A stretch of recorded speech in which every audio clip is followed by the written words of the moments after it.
colleagues, thank you. Honorable members, before I call the next member in the speaker's gallery, we have Sonny Sugar Comprehensive School from Awendo constituency, Migori. In the public gallery, we have Fathers Lelei and Toror School from Mosop Nandi, Matele Sunrise School from Kipkelion East Kericho, Ainamoi Primary School from Ainamoi Kericho, Lalagini Mixed Day School from Bureti Kericho, Kingwede Girls School from Sambweni, Kwale, Wachoro Boys High School from Bere South, Embu. On behalf of myself and the House, we welcome the students, their teachers, and those accompanying them to the House. Thank you.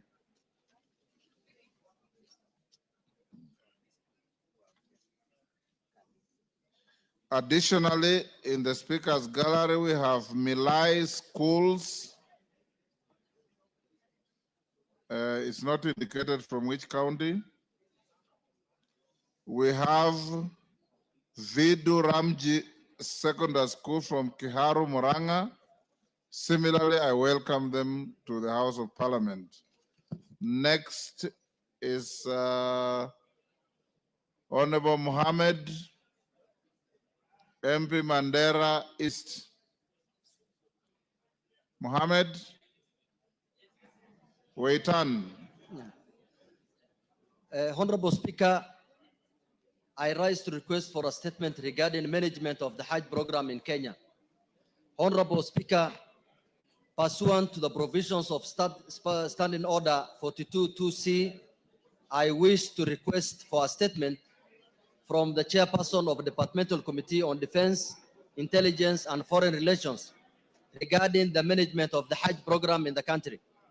Honorable Speaker, the Hajj program encompasses services, schedules, and logistical arrangements to facilitate the annual Hajj pilgrimage to Mecca, Saudi Arabia, during the Islamic month of Dhul Hijjah. This program is currently being informally managed by a non-governmental agency, the Supreme Council of Kenya Muslims. In contrast, most countries administer Hajj programs through dedicated government ministries or commissions responsible for Hajj affairs, foreign missions, or pilgrim welfare. Concerns have recently been raised by Kenyan pilgrims regarding the mismanagement of the Hajj program under Supreme Council of Kenya Muslims. These concerns arise from poor management and execution of the program, ranging from lapses in accommodation standards, inflated costs, transport arrangements, and general welfare of pilgrims during the course of the Hajj program.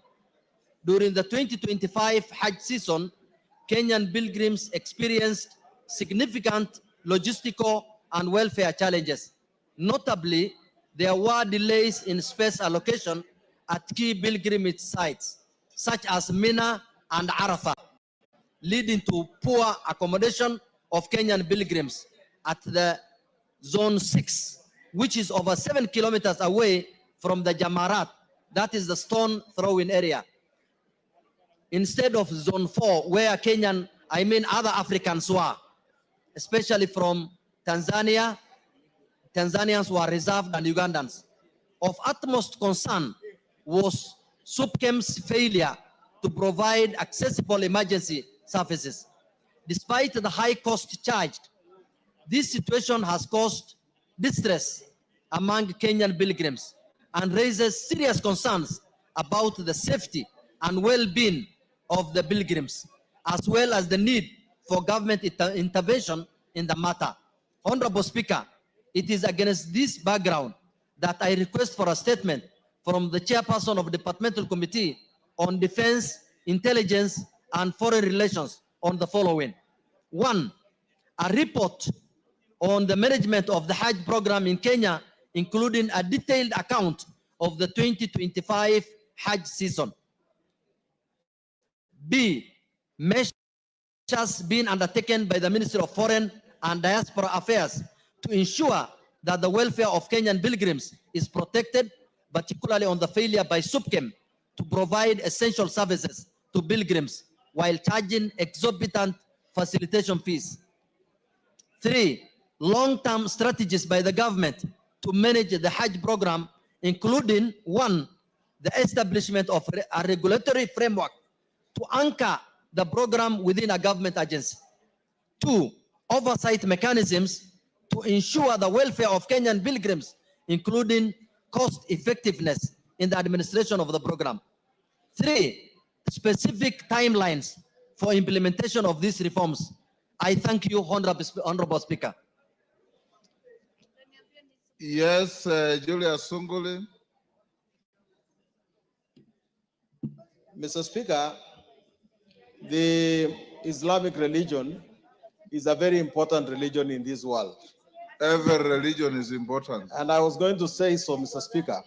And we made a deliberate constitutional provision that Kenya will not necessarily pay special attention to any religion.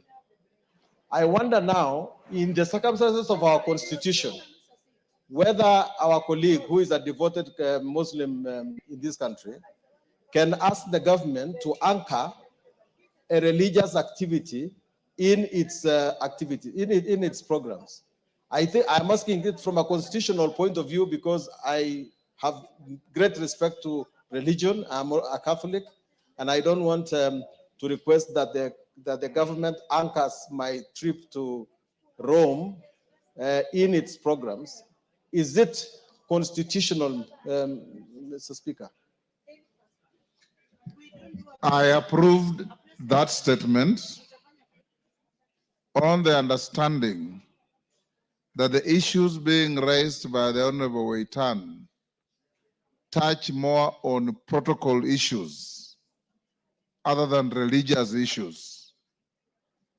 His concern was the mismanagement of Kenyan pilgrims by SUPKEM and other related bodies in failing or neglecting to make proper arrangements for our pilgrims who go at their cost. The state doesn't pay for them. When they arrive in Saudi, they are treated as pilgrims from Kenya, not as pilgrims generally. So being pilgrims from Kenya, the government has a duty with an embassy for which our taxes pay in Saudi Arabia to make protocol arrangements to give them security, comfort, and the ability to exercise their right to worship in the manner commensurate with the status of any adherence to any religion.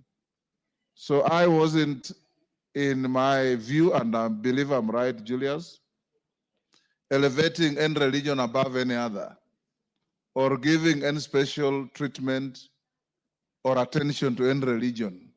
Any Kenyan, whether a Christian, a Muslim, an unbeliever, are entitled to state protection and protocol and facilities where necessary when they travel out of this country. Yes, Mama Zamzam. Asante sana Mheshimiwa Spika, na mimi niweze pia kuweza kumsupport ndugu yangu Mahmud, kwa sababu Mheshimiwa Spika, mahujaji ambao wametoka hapa Kenya ni Wakenya ambao wamekwenda kule Maka kwenda kuhiji, lakini Mheshimiwa Spika, conditions ama ile makazi yao kule vile walivyokuwa wamepanga na vile wamelipiwa, Mheshimiwa Spika, walipata very poor services. Na Mheshimiwa Spika, ni ajabu kuwa oversight body ambayo ni SUPKEM ndio ambayo tena imegeuka kuwa agency, Mheshimiwa Spika. Mpaka wale maagents ambao wanafaa washughulike na sehemu ya kulala na kila kitu, kuna wale ambao walitoa sauti zao na wamenyang'anywa certificate zao za kufanya kazi ama license zao, Mheshimiwa Spika. Mheshimiwa Spika, mahujaji wa Kenya wamelipa pesa nyingi sana kushinda mataifa mengine yote. na walikuwa wanafaa kuwekwa level 4 karibu na Mina, lakini walisukumwa wakapelekwa kule level 6. Kuna wazee, kuna walemavu, kutembea na jua kali kutoka kule mpaka kufika Jamrati ilikuwa ni mbali sana. Mheshimiwa Spika, katika tent ya Waislamu ukiangalia kama ndugu zetu wa Tanzania, Mheshimiwa Spika, wamelipa chini na 300,000, lakini tent yao wamewekwa watu 40, wamewekewa malazi mazuri, wanapewa chakula kizuri na ambulance iko pale. Mheshimiwa Spika, lakini Wakenya ambao wamelipa pesa nyingi wamewekwa zaidi ya 300 kwenye tent moja, hakuna ambulance, ni wazee, watu wameshikana pale kwa pamoja. Mheshimiwa Spika, wakati wamelipia pesa nyingi sana, na inafaa ifahamike kuwa Muislamu kwenda hija ni nguzo kubwa sana katika Uislamu. Mheshimiwa Spika, na huwa lazima amelipa madeni yake yote, amewekeza vizuri, ameweza kusanya mali yake ya halali ili aweze kwenda kwenye haji. Lakini wakilipia hizi pesa, Mheshimiwa Spika, lazima pia wapate huduma ambayo iko sawa. Kwa hiyo sisi tunaambia SUPKEM, nyinyi hamwezi kuwa oversight body kisha tena muwe nyinyi ni maagent wa kuweza kupeleka watu na kuzuia hawa wasiende hawa waende. Hapana Mheshimiwa Spika, hata katika vitabu vyetu vya dini inamruhusu Muislamu kwenda hija, sio lazima aende na agency fulani. Mheshimiwa Spika, kwa hiyo mimi nasimama kama mama Mombasa kutetea vilio za wale waliokwenda haji. Mheshimiwa Spika, walivyoteseka inafaa wapewe haki yao, na kama inawezekana serikali ifungue consulate nyingine pale Jeddah ambayo inaweza kuwa inawashughulikia waweze kuhiji wakiwa sawa sawa. Mheshimiwa Spika, na ile agency ambayo inashughulika pia inajiita ya Saudia, ni agency ambayo ilikataliwa na mataifa mengi sana, lakini nashangaa kwa nini Kenya inajiita Itra Al-Jud. Hii agency Mheshimiwa Spika imekataliwa na mataifa mengi sana kwa sababu wanachukua pesa nyingi na huduma inakuwa mbaya. Kwa hiyo mimi napenda kusema hivi, waweze kupewa haki yao mahujaji wa Kenya bila kufuatia sehemu zingine, na wasiweze kuzuiliwa na kulazimishwa kulipa pesa ambayo huduma hawezi kupata. Asante sana Mheshimiwa Spika. Asante sana mami. Chairman, Defense and Foreign Relations.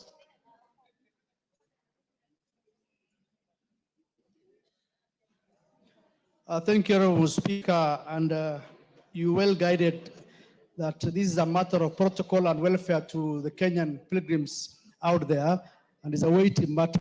And for purpose of information to the Honorable for Mombasa, is that we already have a consulate in Jeddah already, and which is fully operational and has been of assistance. Honorable Speaker, this is a matter which is very weighty, and I think we will be able to have a response in 2 weeks. 2 weeks. You bring a response in 2 weeks. Thank you. Before I call Honorable Kamene, allow me to acknowledge in the Speaker's Gallery, Kendawa girls from Kipkelion East, Kericho,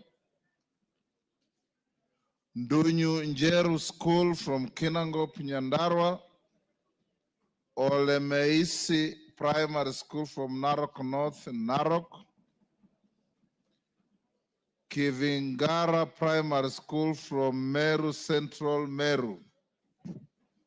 I have been asked by Mama Mazito from Kwale to welcome a school from her county.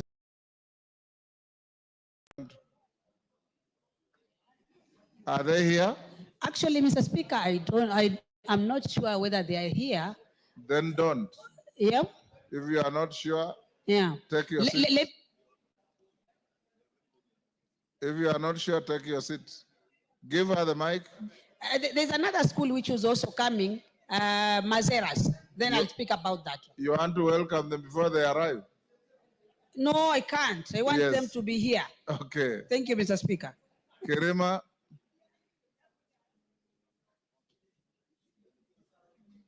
Honorable Kirima.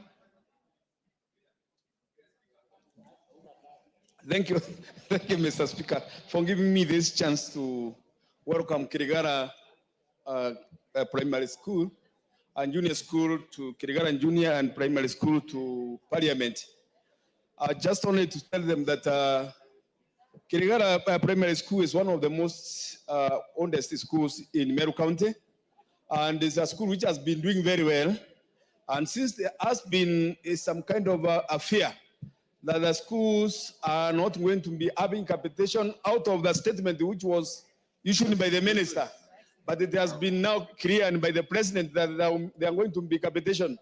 They shouldn't be well settled and be ready to run, because the fear of lacking support from the government has been assured by the president that there will be capitation, and as for that, there will have no reason of why they should not settle down and pursue their goals as per the motto of the school. Thank you, Mr. Speaker, sir.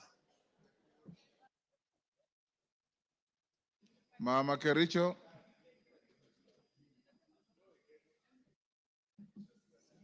Thank you, Speaker, for giving me this opportunity to welcome students who have come to this parliament, and especially from Gedawa girls. I want to tell the girls this is a very good place where you can be in future.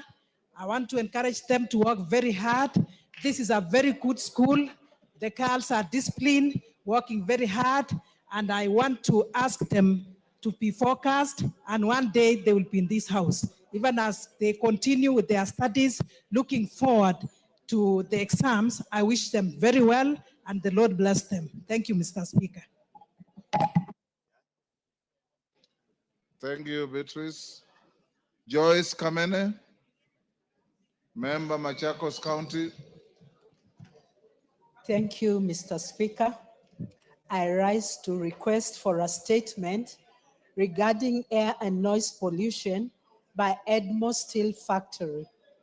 Honorable Speaker, pursuant to the provision of Standing Order 44-2C, I rise to request for a statement from the chairperson of the Department Committee of Environment, Forestry, and Mining regarding air and noise pollution by Edmo Steel Millers Limited in Syokimau, Machakos County.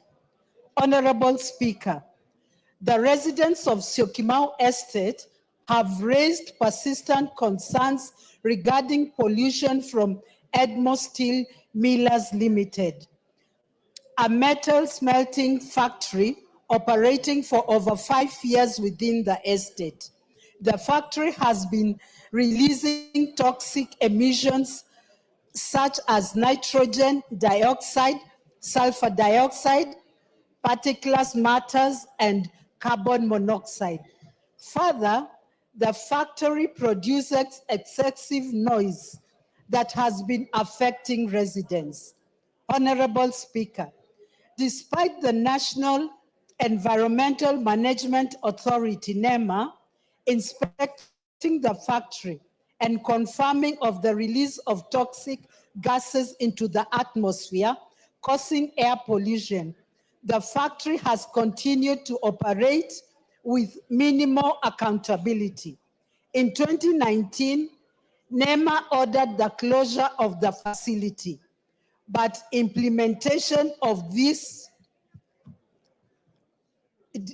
directive was stalled after the factory appealed the decision at the National Environmental Tribunal. Under consideration, the tribunal upheld the directive made by NEMA. Sadly, little has been done to enforce these orders, leaving the residents exposed to ongoing air and noise pollution. Honorable Speaker, it is against this background that I request for a statement from the chairperson of the Departmental Committee of Environment, Forestry, and Mining on the following.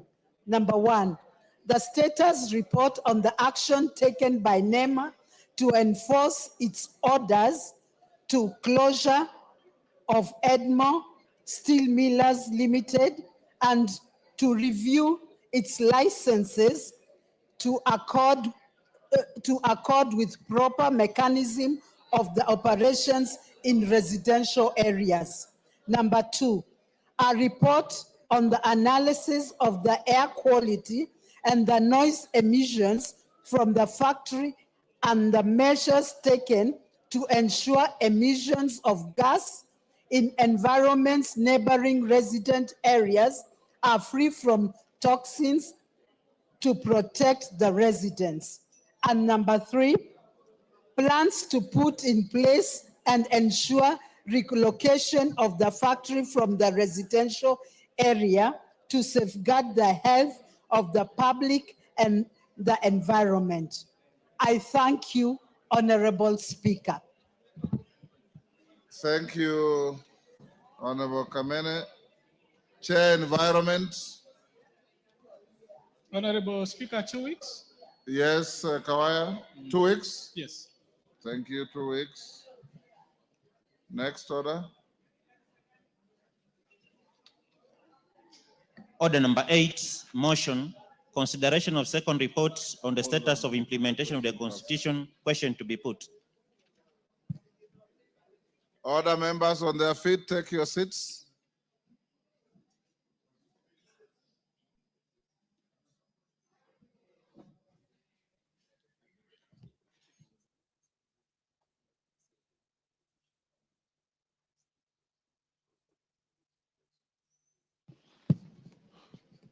Honorable members, I now put the question at order number 8, which is that this House adopts the second report of the Constitutional Implementation Oversight Committee laid on the table of the House on Tuesday, 24th June 2025, on the status of implementation of the Constitution by 1, the Office of the Control of Budget, 2, the Commission on Revenue Allocation, and 3, the Office of the Auditor General. As members of that opinion say aye. Will those of the contrary opinion say nay? The ayes have it. We'll go back to order number 6. Clerk. Order number 6, notices of motion. Majority Whip. Thank you very much, Honorable Speaker. Honorable Speaker, decision of a resolution of the House, I beg to give notice of the following motion, Honorable Speaker, that pursuant to the provisions of Standing Order number 49-2A, this House resolves to rescind its decision of Thursday, 24th July 2025, relating to the second reading of the Election of Essence Amendment number 2 Bill, and that is Senate Bill number 28 of 2024. And I beg to move and ask the Honorable Millie Odhiambo, the Minority Party Whip, to second. Okay. Thank you, Mr. Speaker. I second. Was it a notice? Yes. Okay. Next, order number 9. Order number 9, motion, further changes to committee membership. Chairperson, Committee on Selection. Osoro. Thank you very much, Honorable Speaker. Honorable Speaker, that further to the resolutions of this House on Wednesday, 5th March 2025, and Thursday, 6th March 2025, appointing members to the various committees and pursuant to the provisions of Standing Order number 175, this House further approves the appointment of the following members, Honorable Speaker, to the respective committees as specified herein under. Honorable Speaker, in the Departmental Committee on Blue Economy, Water and Irrigation, the Honorable Muirori Mudhama Stanley, MP, is to replace the Honorable Chepkonyi Charity Kadhambi, MP. The Honorable Dr. Osogo Bensuda Joyce Atieno, MP, is to fill a slot previously held by the late Honorable Were Charles Ongondo. In the Departmental Committee on Labor, the Honorable Njoroge Mary Wamaua, MP, is to replace the Honorable Chelule Liza Chepkorir, MP. In the Departmental Committee on Regional Development, the Honorable Chelule Liza Chepkorir, MP, is to replace the Honorable Otucho Mary Emase, MP. In the Departmental Committee on Tourism and Wildlife, the Honorable Sankaire Lea Sopiato, MP, to replace the Honorable Dr. Gichuki Edwin Mugo MP. In the Departmental Committee on Trade, Industry, and Cooperatives, the Honorable Buire John Okano MP is to fill the slot previously held by the Honorable Ruku Geoffrey Kiringa, who has since moved to the executive to serve as CS. Under the Constitutional Implementation Oversight Committee, Honorable Speaker, the Honorable Mbai Nimrod Biduka MP is to replace the Honorable Karemba Eric Muchangi, CBS MP. Under the Public Petitions Committee, Honorable Speaker, the Honorable Karemba Eric Muchangi, CBS MP, is to replace the Honorable Kagesi Kibai Ernest Ogesi, MP. And in the same breath, under the Public Petitions Committee, Honorable Speaker, the Honorable Twiga Patrick Monene, MP, is to replace the Honorable Mbai Nimrod Biduka, MP. In the Committee on Implementation, the Honorable Chepkwony Charity Kadhambi, MP, is to replace the Honorable Moirori Mudhama Stanley, MP. In the Diaspora Affairs and Migrant Workers Committee, the Honorable Ndindi Nyoro, CBS MP, is to replace the Honorable Sankaire Lea Sopiato, MP.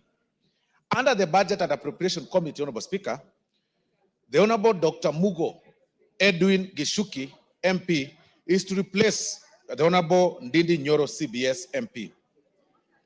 In the Committee on Powers and Privileges, Honorable Speaker, the Honorable Maina Njeri, Jane Njeri, MP, is to replace the Honorable Buire John Okano, MP. And the Honorable Ahmed Shabir, MP, Honorable Speaker, is to replace the Honorable Oyo James Onyango, MP. In the Committee on National Cohesion and Equal Opportunity, Honorable Speaker, the Honorable Muratha Ann Wanjiko Mugo, MP, is to replace the Honorable Maina Njeri, MP. And the Honorable Orero Peter Ochieng, MP, is to replace the slot previously held by the late Honorable Charles Were Ongondo. In the Decentralized Funds Accounts, Honorable Speaker, the committee, the Honorable Oyo James Onyango, MP, is to replace the Honorable Dr. Osogo Bensuda Joyce Atieno, MP. And finally, Honorable Speaker, in the Public Accounts Committee, Honorable Speaker, the Honorable Orucho Mary Emase, MP, is to fill the slot previously held by the Honorable Ruku Geoffrey Karaoke Kiringa, MP. Honorable Speaker, you are aware that several changes have occurred in this House. One of our colleagues passed on, and that really, of course, created a gap in the committee that he served.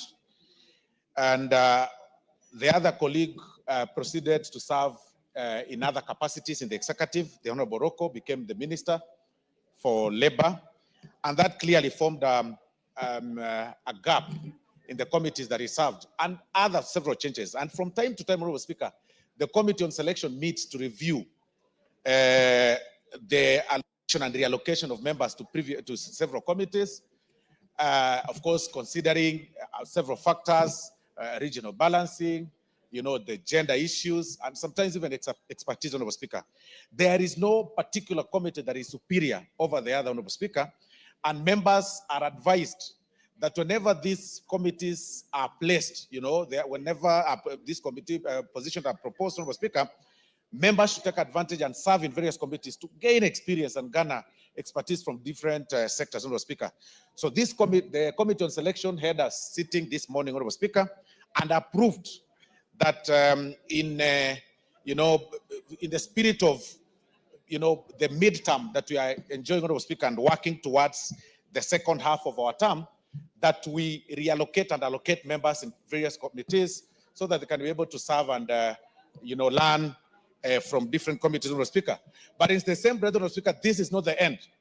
We have just reviewed now, and the committee is also going to sit again in a week or so, or 2 or 3, to review again, because of course we know that the other seats that are vacant, the by-election that are yet to be announced, and other factors, so that we are able to place members that are also need to serve in various committees. We are aware, Honorable Speaker, that there are some members that still do not have that are still serving up to even 3 select committees. Such is going to be reviewed again in another 2 or 3 weeks. This is not a mean feat, Honorable Speaker. Moving one member, even one member to another committee, to get a replacement, Honorable Speaker, is not a joke, because you move a member from this committee, you realize you've touched on the region, you've touched on gender, you've affected the question of expertise and seniority and all those other things, and so many other factors, Honorable Speaker. So, but members are advised to serve in the committees that they are placed, and to gain this expertise as we move forward. So, Honorable Speaker, I beg to move, and I ask the minority party whip, the Honorable Millie Odhiambo, to second. The Honorable Millie Odhiambo to second.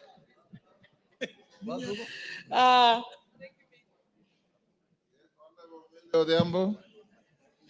Thank you, Mr. Speaker. Mr. Speaker, I stand to second the motion. And Mr. Speaker, I just wish to indicate that I want to agree with the majority whip that indeed when we have this movement from committee to committee is sometimes to ensure that we fill the spaces that were left by members. Like in our case, you find the case of Honorable Ngondo Were, who unfortunately died, and that slot is not filled. And also to ensure gender balance, regional balance.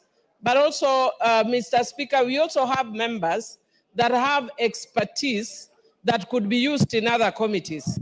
So, Mr. Speaker, even when we move one person who we know has expertise in law from justice to another committee, it's because we can use their expertise in law in another committee. There are certain skills that can be used in virtually any committee. If I'm a lawyer, my skills as a lawyer can be used in any committee. If I'm an economist, my skill as an economist can be used in any committee, including the catering committee, because you can, inform people with catering issues. So, Mr. Speaker, this is fairly straightforward. With those few remarks, I beg to second. Members on their feet, take your seats.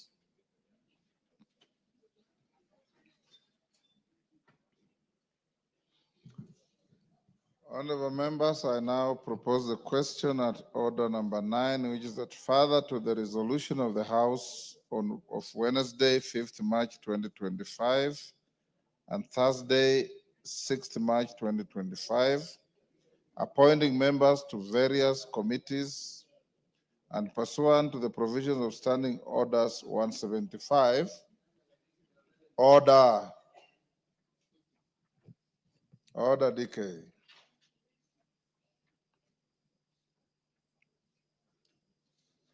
And pursuant to the provision of Standing Order 175, this House further approves the appointment of the following members to the respective committees as specified hereunder. Departmental Committee on Blue Economy, Water and Irrigation, the Honorable Mwiruri Mudhama Stanley MP to replace the Honorable Chepkonyi Charity Kadhambi MP. B, the Honorable Dr. Osogo Bensuda Joyce Atieno MP to fill the slot previously held by the late Were Charles Ongondo. Departmental Committee on Labor, the Honorable Njoroge Mary Wamaua MP to replace the Honorable Chelule Liza Jepkorir MP. Departmental Committee on Regional Development, the Honorable Chelule Liza Jepkorir MP to replace the Honorable Otucho Mary Emas MP. Departmental Committee on Tourism and Wildlife, the Honorable Sankaire Lea Sopiato MP to replace the Honorable Dr. Gishuki Edwin Mugo MP. Departmental Committee on Trade, Industry and Cooperatives, the Honorable Bwire John Okano MP to fill the slot previously held by the Honorable Ruku Geoffrey Kiringa. Constitution Implementation Oversight Committee, the Honorable Mbai Nimrod Mbithuka MP to replace the Honorable Karemba Eric Muchangi, CBS MP. Public Petitions Committee, the Honorable Karemba Eric Muchangi, CBS MP to replace the Honorable Kagesi Kibai or Ernest Ogesi MP. The Honorable Ndwiga Patrick Munene MP to replace the Honorable Mbai Nimrod Mbithuka MP. Committee on Implementation, the Honorable Chepkonyi Charity Kadhambi MP to replace the Honorable Mwiruri Mudhama Stanley MP. Diaspora Affairs and Migrant Workers Committee, the Honorable Ndindi Nyoro CBS MP, to replace the Honorable Sankaire Lea Sopiato MP. Budget and Appropriations Committee, the Honorable Dr. Mugo Edwin Gishuki MP, to replace the Honorable Ndindi Nyoro CBS MP. Committee on Powers and Privileges, the Honorable Maina Jen Njeri MP, to replace the Honorable Bwire John Okano MP. The Honorable Ahmed Shakil Shabir CBS MP, to replace the Honorable Oyo James Onyango MP.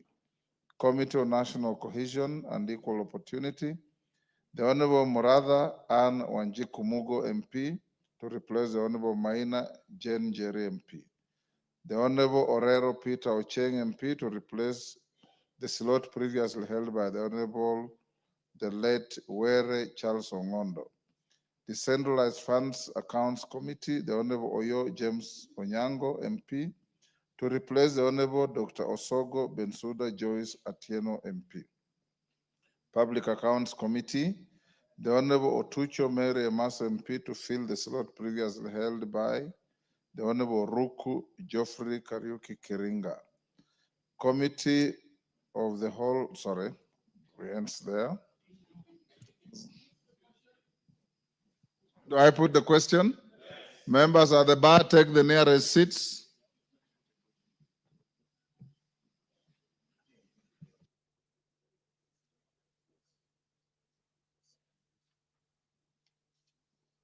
Honorable members, I now put the question at order number 9, which is that further to the resolution of the House on Wednesday, 5th March 2025 and Thursday, 6th March 2025, appointing members to various committees and pursuant to the provisions of Standing Order 175, this House further approves the appointment of the following members to the respective committees as specified hereunder. Departmental Committee on Blue Economy, Water and Irrigation, the Honorable Mwiruri Mudhama Stanley MP, to replace the Honorable Chepkonyi Charity Gadambe MP. The Honorable Dr. Osogo Bensuda Joyce Atieno MP, to fill the slot previously held by the late Honorable Were Charles Ongondo. Departmental Committee on Labor, the Honorable Njoroge Mary Wamaua MP, to replace the Honorable Chelule Liza Chepkorir MP. Departmental Committee on Regional Development, the Honorable Chelule Liza Chepkorir MP, to replace the Honorable Otucho Mary Emas MP. Departmental Committee on Tourism and Wildlife, the Honorable Sankaire Lea Sopiato MP, to replace the Honorable Dr. Gichuki Edwin Mugo MP. Departmental Committee on Trade, Industry and Cooperatives, the Honorable Bwire John Okano MP, to replace the slot previously held by the Honorable Ruku Geoffrey Kiringa. Constitution Implementation Oversight Committee, the Honorable Mbai Nimrod Mbithuka MP, to replace the Honorable Karemba Eric Muchangi CBS MP. Public Petitions Committee, the Honorable Karemba Eric Muchangi CBS MP, to replace the Honorable Kagesi Kibai Ernest Ogesi MP. The Honorable Ntwika Patrick Monene MP, to replace the Honorable Mbai Nimrod Mbithuka MP. Committee on Implementation, the Honorable Chepkonyi Charity Gadambe MP, to replace the Honorable Mwiruri Mudhama Stanley MP. Diaspora Affairs and Migrant Workers Committee, the Honorable Ndindi Nyoro CBS MP, to replace the Honorable Sankaire Lea Sopiato MP. Budget and Appropriations Committee, the Honorable Dr. Mugo Edwin Gishuki MP, to replace the Honorable Ndindi Nyoro CBS MP. Committee on Powers and Privileges, the Honorable Maina Jen Njeri MP, to replace the Honorable Bwire John Okano MP, the Honorable Ahmed Shakil Shabir CBS MP, to replace the Honorable Oyo James Onyango MP. Committee on National Cohesion and Equal Opportunity, the Honorable Muratha Ann Wanjiku Mugo MP, to replace the Honorable Maina Jen Njeri MP. The Honorable Orero Peter Ocheng MP, to replace the slot previously held by the late Honorable Were Charles Omondo. Decentralized Funds Accounts Committee, the Honorable Oyo James Onyango MP to replace the Honorable Dr. Osogo Bensuda Joyce Atieno MP. Public Accounts Committee, the Honorable Otucho Mere Mase MP to fill the slot previously held by the Honorable Ruku Geoffrey Kariuki Keringa MP. As members of that opinion say aye. Will those of the contrary opinion say nay? The ayes have it. Next order. Oh, before the next order, hold on, members. I want to acknowledge in the public gallery Mazera's boys from Kinango Kwale, Talai Academy from Ainabkoi Wasingishu. In the speakers gallery, Uku Primary School from South Imenti Meru, Moi Siongiroi girls from Chepalungu Bomet. I've been asked by my Mamasito, Fatuma. Now you can welcome your Mazera school. Basi asante sana Mheshimiwa Spika kwa kunipatia fursa hii ya kuweza kuwakaribisha wanafunzi kutoka shule ya upili Kwale County, Kinango, kata ndogo ya Kinango. Mheshimiwa Spika, leo nimefurahi sana kuona wanafunzi kwa mara ya kwanza, wanafunzi kutoka kaunti ya Kwale wameweza kutembea katika bunge hili la kitaifa. Niwaambie wanafunzi karibuni sana kutoka Mazeras, na hili ndio lile bunge ambalo wabunge wenu tunaketi kutengeneza sheria. Kitu tu nitawaambia wanafunzi, Mheshimiwa Spika, ni watilie maanani sana mambo ya elimu. Elimu pekee ndio inaweza kutofautisha mtoto wa maskini na mtoto wa tajiri. Na elimu pekee ndio chombo cha kuweza kubadilisha maisha ya binadamu. Vijana mlioko hapa, najua mna wakati mgumu, mnaona hivyo wakati mnapitia katika zile ugumu wa masomo. Lakini ni kipindi kifupi sana ambacho mtakwenda na mtapita na mtakuwa na maisha mazuri. Na elimu peke yake ndio akiba ya maisha ya binadamu ambayo haiozi katika maisha yako. Na wazazi wenu wanatumia pesa nyingi sana kuhakikisha nyinyi mnapata elimu bora. Sio kwamba wazazi hawataki kujenga majumba mazuri, sio kwamba wazazi hawataki kwenda kutembea holiday mahali, lakini ni kwa sababu kila mzazi anataka kuona mtoto wake amepata elimu bora. Mheshimiwa Spika, leo nimefurahi sana, nimesema kwa mara ya kwanza kuona wanafunzi kutoka Kwale County, Mazeras, vijana wa Mazeras Boys, karibuni sana hapa bunge la kitaifa na hapa Nairobi. Walimu tu mchunge, Nairobi ni jiji la wajanja, muwe makini sana na watoto wetu. Asanteni sana. Asante sana Mheshimiwa Spika kwa kunipatia fursa hii. Honorable Mandazi. Yeah, truly, Speaker, I would like to appreciate you, Speaker, for giving me the opportunity to welcome all students who have come here today to visit Parliament, to appreciate what we do as members of Parliament. Honorable Speaker, in your gallery, we have Moi Shongroi Girls. I want to confirm, Honorable Speaker, that Moi Shongroi Girls is a school from Chepalungu constituency, Honorable Speaker, and I confirm that they are the most disciplined girls within Bomet County, Speaker. They have always posted good results. This is Form 4 class of 2025, and I want, Honorable Speaker, together with all the candidates from Chepalungu constituency and all the candidates from the entire country, to wish them well as they prepare to sit for the exams in the third term. Honorable Speaker, I welcome them in Parliament, and as you can witness here, this is the place where we legislate, this is the place where we set rules, this is the place where we bridge gaps. Honorable Speaker, allow me to welcome them and to appreciate the teachers who have accompanied them. Thank you so much, Speaker. Thank you, Honorable Mandazi. On my behalf and on behalf of the House, we welcome the students, their teachers, and those accompanying them to the House of Parliament. Honorable members, at order number 9, I direct the clerk to organize and facilitate. Order McClap and your group. Disband that illegal Kamkunji. I direct the clerk to organize the affected committees, CIOC, public petitions, and regional development to proceed and elect their leadership. Next order. Order number 10, Committee of the Whole House. Honorable members, will you be upstanding? Honorable Angela, will you be upstanding?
Honorable members, order members, we are now in the Committee of the Whole. We shall start with the Kenya Roads Amendment Bill number 2, National Assembly Bill of 16 of 2025. Clause 2. I propose the question that clause 2 be part of the bill. No amendment. I now put the question that clause 2 be part of the bill. Will as many as are of that opinion say aye? Will as many as are of a contrary opinion say nay? The ayes have it. Clause 3. Honorable members, order members. The consultations are too loud. Honorable Gogoyo, Honorable Betty, order. The discussions are too loud. I propose the question that clause 3 be part of the bill. I now put the question that clause 3 be part of the bill. Will as many as are of that opinion say aye? Will as many as are of a contrary opinion say nay? The ayes have it. New clause 3A.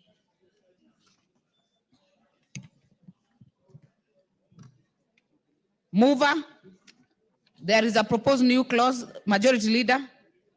Thank you, Honorable Chair. I beg to move that the new clause 3A be now read a second time.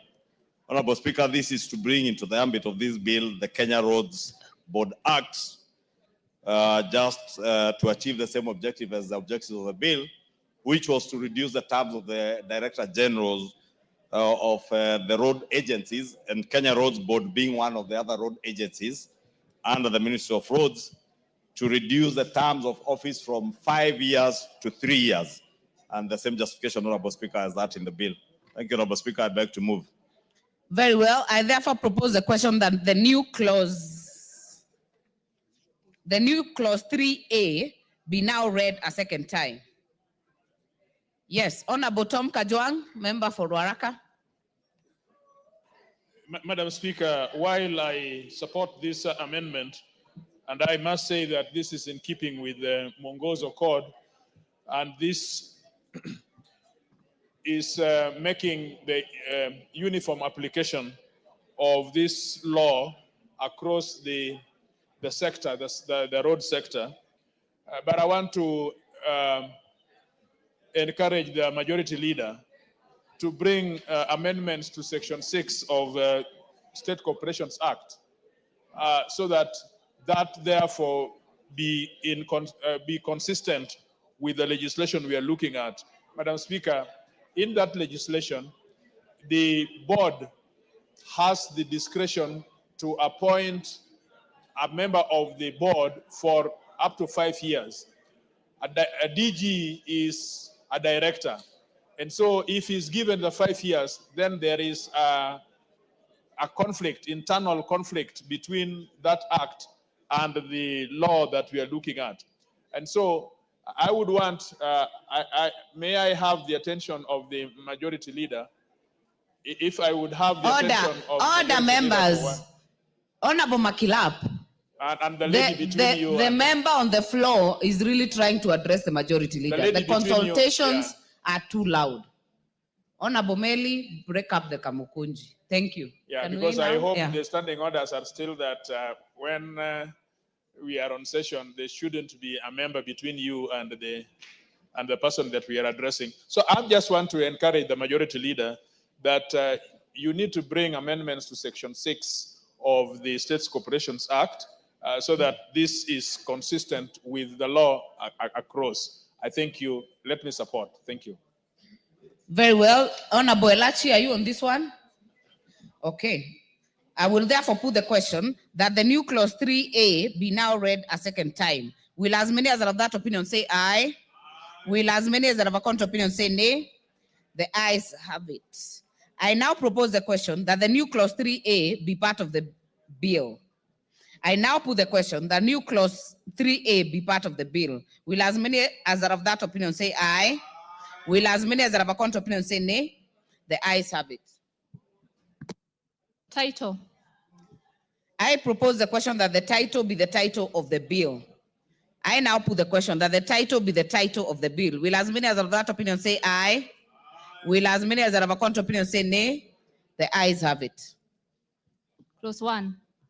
I propose the question that clause 1 be part of the bill.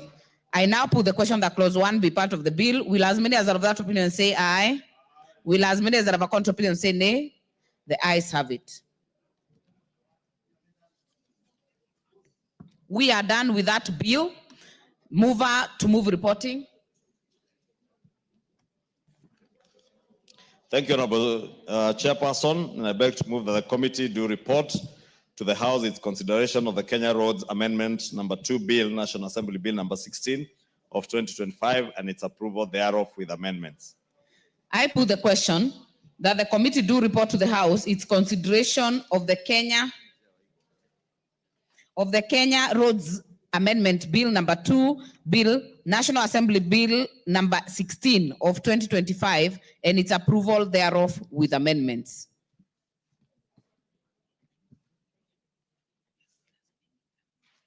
Yes, will as many as are of that opinion say aye? Will as many as are of a contrary opinion say nay? The ayes have it. Honorable members, for convenience of the House, we will continue to the next bill, the County Public Finance Laws Amendment Bill, Senate Bill Number 39 of 2023.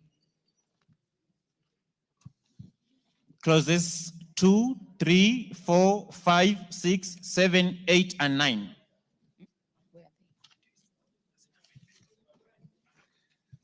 I propose the question that clauses 2, 3, 4, 5, 6, 7, 8, 9 be part of the bill.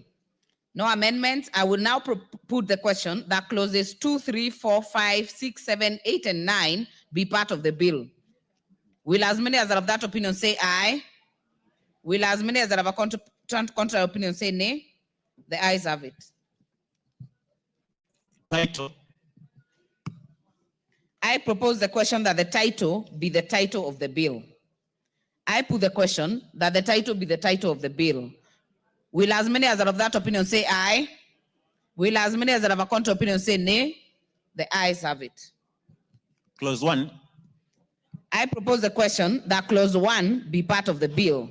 I now put the question that clause 1 be part of the bill. Will as many as are of that opinion say aye? Will as many as are of a contrary opinion say nay? The ayes have it.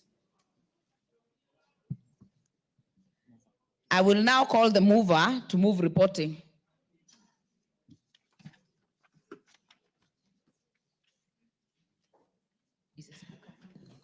Thank you, Honorable Chairperson. I beg to move that the committee do report to the House its consideration of the County Public Finance Laws Amendment Bill, Senate Bill number 39 of 2023, and its approval thereof without amendments.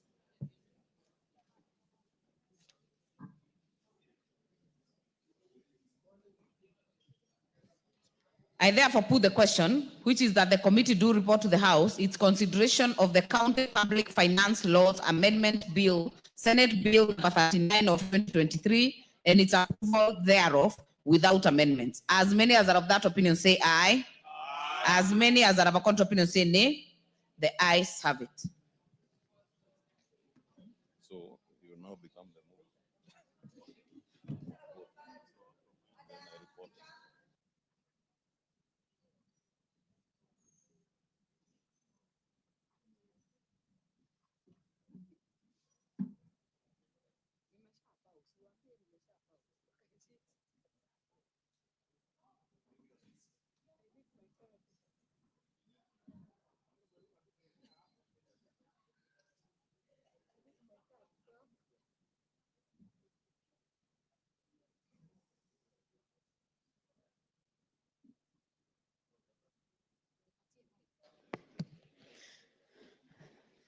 Honorable members,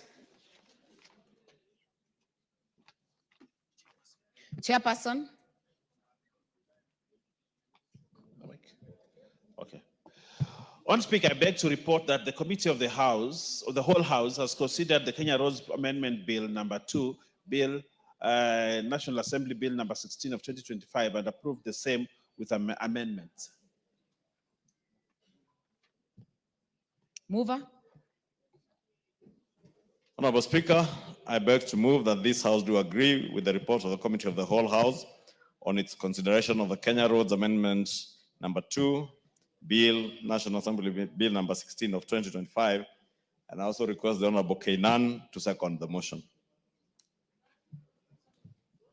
I second. Who was seconding? Honorable Kenan? Okay. Thank you. Honorable members, I therefore propose the question that this House do agree with the report of the Committee of the whole House on its consideration of the Kenya Roads Amendment number 2 Bill, National Assembly Bill number 16 of 2025. I put the question. I therefore put the question that this House do agree with the report of the Committee of the whole House on its consideration of the Kenya Roads Amendment number 2 Bill, National Assembly number 16, National Assembly Bill number 16 of 2025. Will as many as are of that opinion say aye?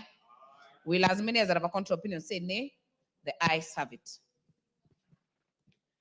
Mover to move third reading.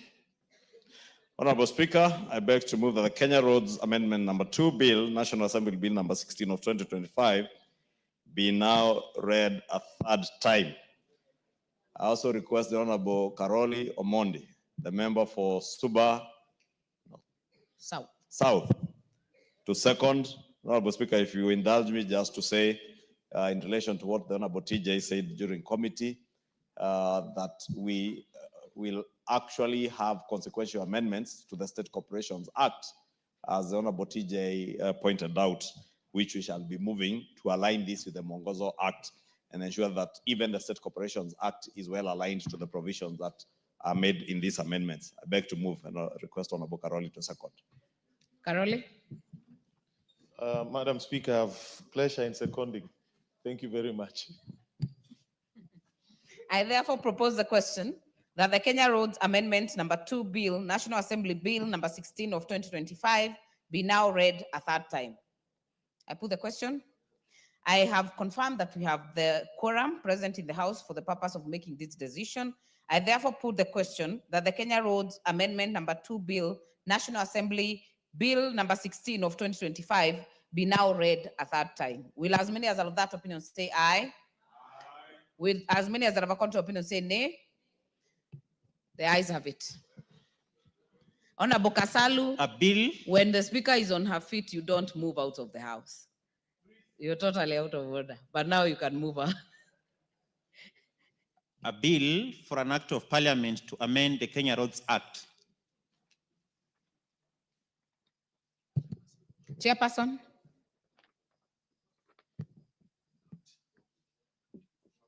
No, you've read.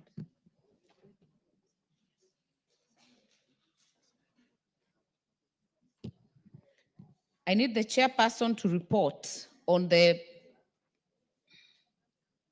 County Public Finance Laws Amendment Bill. Honourable Speaker, I beg to report that the Committee of the Whole House has considered the County Public Finance Laws Amendment Bill, Senate Bill number 39 of 2023, and approved the same without amendments. Mover.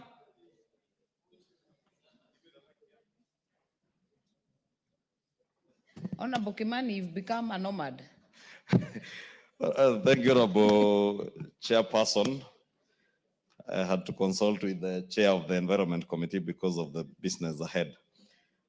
Honorable Speaker, I beg to move that the House do agree with the committee in the said report, and I also request the Honorable Toto Lynette to second the motion for agreement with the report of the Committee of the Whole House.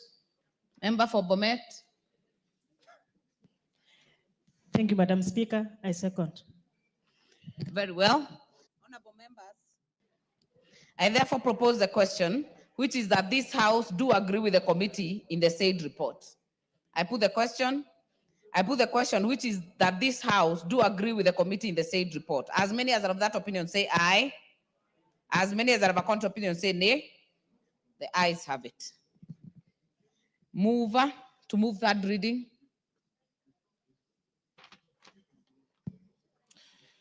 Honorable Speaker, I beg to move that the County Public Finance Laws Amendment Bill, Senate Bill number 39 of 2023, be now read a third time. I also request the member for Murang'a County, the Honorable Betty Njeri Maina, to second. Member for Murang'a. Thank you so much, Madam Speaker.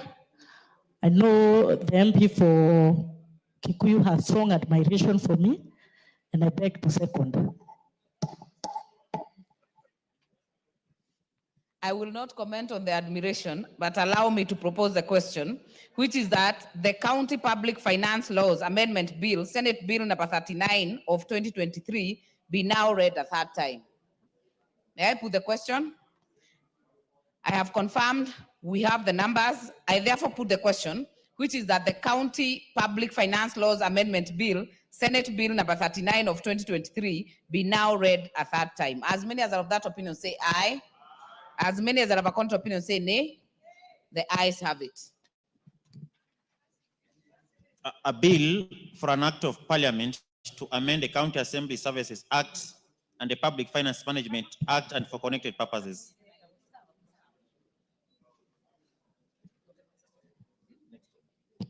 Next order. Order number 11, motion, consideration of report on the examination of financial statements of selected state corporations. The chairperson, Public Investments Committee on Commercial Affairs and Energy. Who is that? Honorable Kosi.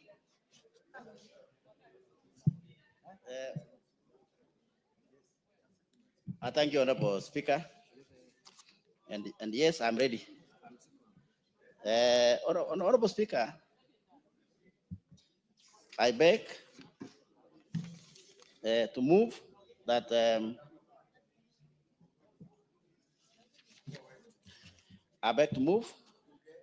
House adopts the report of the Public Investment Committee on Commercial Affairs and Energy on the examination of the reports of the Auditor General on the financial statement of selected state corporations laid on the table of the House on Wednesday, 4th June 2025, Honorable Speaker.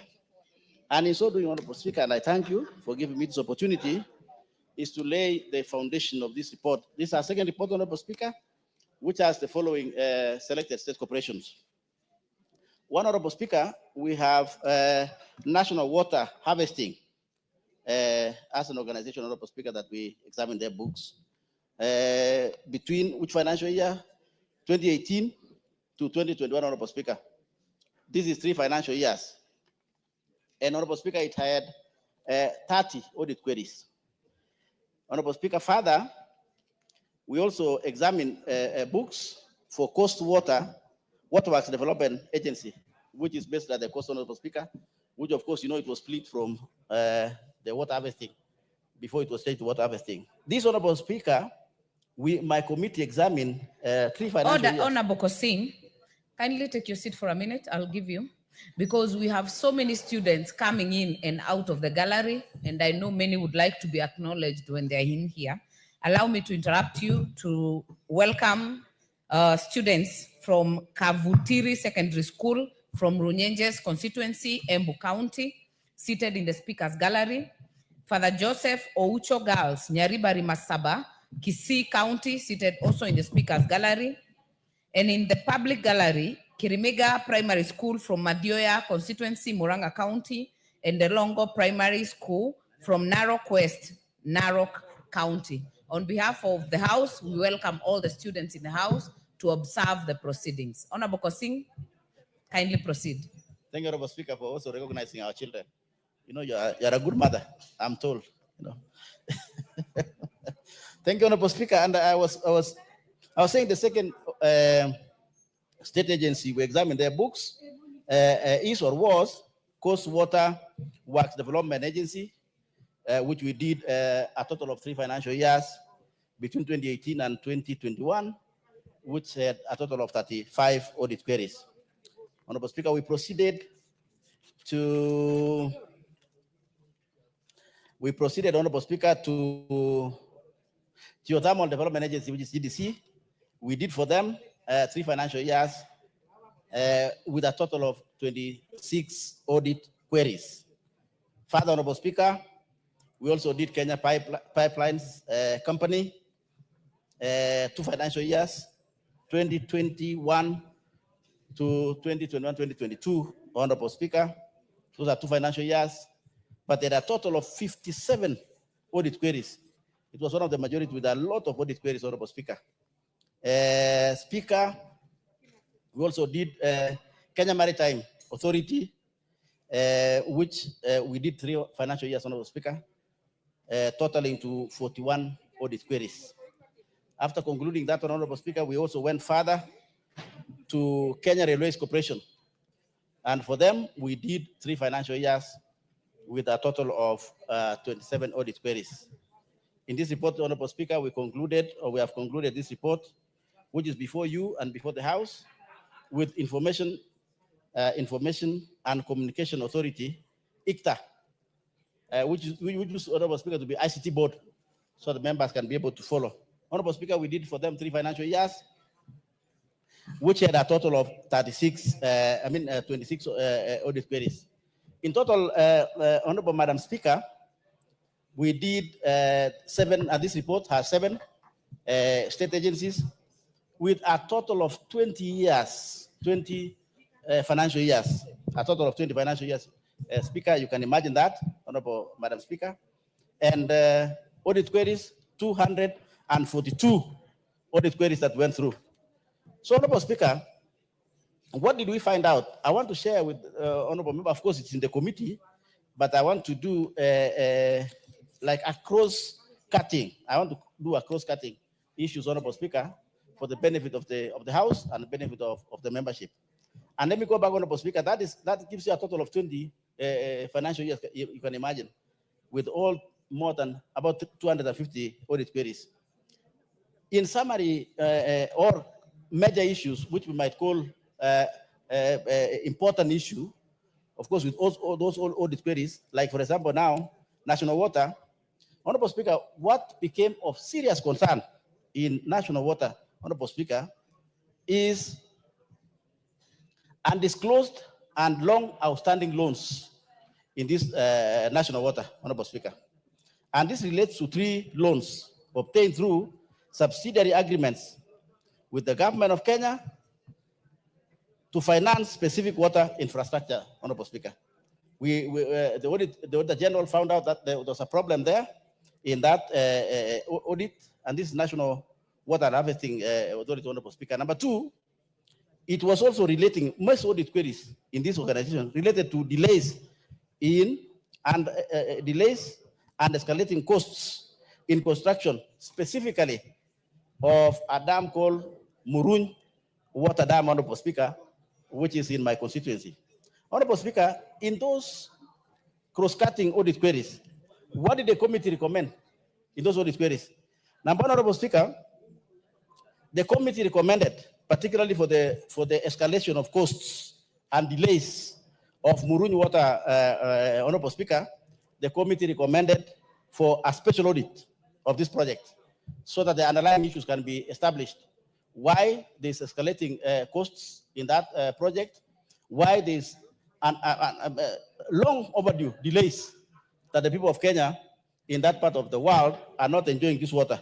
It is long overdue, Honorable Speaker. And therefore, there are serious questions that need to be established within that. And therefore, the committee, Honorable Speaker, is recommending that that water project need to be re-audited.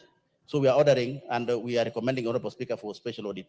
In the undisclosed loans, these matters of unexpected between NWASHA and Water Works Development Agency by formally escalating to the national and county governments. And then the Speaker, we have a proposal on these loans. There's a lot of loans that were taken by National Water and many other agencies. And Honorable Speaker, the people of Kenya are paying for that loan. And yet some people are drinking the water without paying. And I'll give you that recommendation in the second, in the second agency we did audit, Honorable Speaker, which has the same related issues of this loan, which is Coast Water Development Agency. What happened, Honorable Speaker, the committee found two issues in that one, which are fundamental, which we want to bring before you and the House to make a resolution. Number one, Speaker, we found out that in that organization, the issue of property, plant, and equipment had no ownership. They have lost everything. The land which they had, Honorable Speaker, no documents they did, particularly in Coast, they have lost all the land. And they're waiting. They're doing nothing. Number two, Honorable Speaker, we also realized in that organization that they took a loan, which of course the loan which I was mentioning earlier from National Water, they inherited that loan and they're not paying. So the Auditor General is saying, then Kenyans are losing money through Coast Water Development Authority, and yet they're not paying their part of the loan to national government or national treasury, so that national treasury pays the loan to the international community, Honorable Speaker. And therefore, we had serious recommendations, Honorable Speaker, on that one, which is, number one, we recommend that ESCC and the National Land Commission to conclude investigation of the ownership of the entire land, the entire Coast Water Development land in the coast, Honorable Speaker, and take the culprits to book or bring the culprits, Honorable Speaker, to book so that those people can face the law. And help Coast Water Development Works Authority to be able to recover that land. Because, Honorable Speaker, we found that they have no capacity. The Coast Water Development Authority has no capacity to recover their land. Their lands have gone, maybe to big fish, but we needed now ESCC and National Land Commission, particularly ESCC, to intervene and investigate and bring this matter to book, so that the land that is the Coast Water Development Authority land, Honorable Speaker, can be brought back. It used to have a lot of land. We went to Coast ourselves, we visited them, and we realized that they have no land. On the issue of the loan, which they took from National Water, and they are not paying, we also interviewed, and we had interrogation and consultation with National Treasury, Honorable Speaker. We realized that National Treasury is paying that loan like normal loan. And something that got attention of the committee, Honorable Speaker, is that National Treasury is paying that loan using our taxes. But the loan did not just come in this country for nothing. It came to do something, which is what? Which is build the water dams and the water projects. We also realize, Honorable Speaker, that Kenyans somewhere else are enjoying this water. They are paying the water to water agencies down there, and the water agencies are not submitting the money or the tariffs which are supposed to pay. They are not submitting to National Treasury. So what happens? It means that Kenyans outside the jurisdiction of, which means actually Kenyans are paying for them instead of them paying for the loan which they use the water. We have a very serious recommendation there, Honorable Speaker. And that is the second issue, or the second organization that we find there are serious issues. And Honorable Speaker, I think this issue of national water and the coast water, the problems which I have just cited, requires a serious legislative intervention, which I'm going to give you from the proposal from my committee when I conclude moving this report. Honorable Speaker, I go to the third organization, which of course it is in my report or the report of the committee, which is, Honorable Speaker, geothermal, GDC. And what we realized, Honorable Speaker, in GDC, which caught the eye of the Auditor General and further found its way to a serious interrogation within my committee, is the issue, Honorable Speaker, of long outstanding corporate tax and related penalties, which KRA is slapping on GDC. And it's almost crippling. In fact, Honorable Speaker, I think many Kenyans are now asking themselves, what is GDC and where is GDC? And whether GDC still exists. Honorable Speaker, that's an organization almost which is on its dying bed. Why? Because some of the tax obligation or would-be tax obligation, which is being slapped by KRA, Honorable Speaker, is almost bringing the organization down. We realized, Honorable Speaker, and we brought in also National Treasury. We spoke with them. There's a problem, Honorable Speaker, because they are almost taking each other to court. And we were wondering, as a committee and parliament, how can government take itself to court? And it happens, Honorable Speaker, from some revenues that come from 59 wells, which, Honorable Speaker, the organization got that special money to sink 59 wells. And the revenues, because then they get the steam and they sell the steam to KenGen. KenGen uses the steam to generate power, and then KenGen sells to KPLC. Also, the same steam GDC sells to independent power producers. Independent power producers, they produce electricity. Then they sell to Kenya Power. So they get money from Kenya Power. But that money was supposed to be reinvested, Honorable Speaker, to develop a lot of wells. This is geothermal wells. We also realize, Honorable Speaker, and the best for the country, it is the cleanest energy and it's the cheapest energy when you compare with other sources of generating power. Steam is the cheapest, most sustainable, and the cleanest. So the government then had a proposal that let us use the revenues, which come from KPLC to GDC, to be able to develop more wells so that we can generate more cheaper power. Honorable Speaker, what happened is that KRA, with their what you call wisdom or lack of wisdom, then what happened? They taxed that revenue, which was supposed to be like plowed back, or the money used to be to plow other wells. So that then GDC becomes like self-sustainable. We don't borrow money to sink more wells, to generate more power.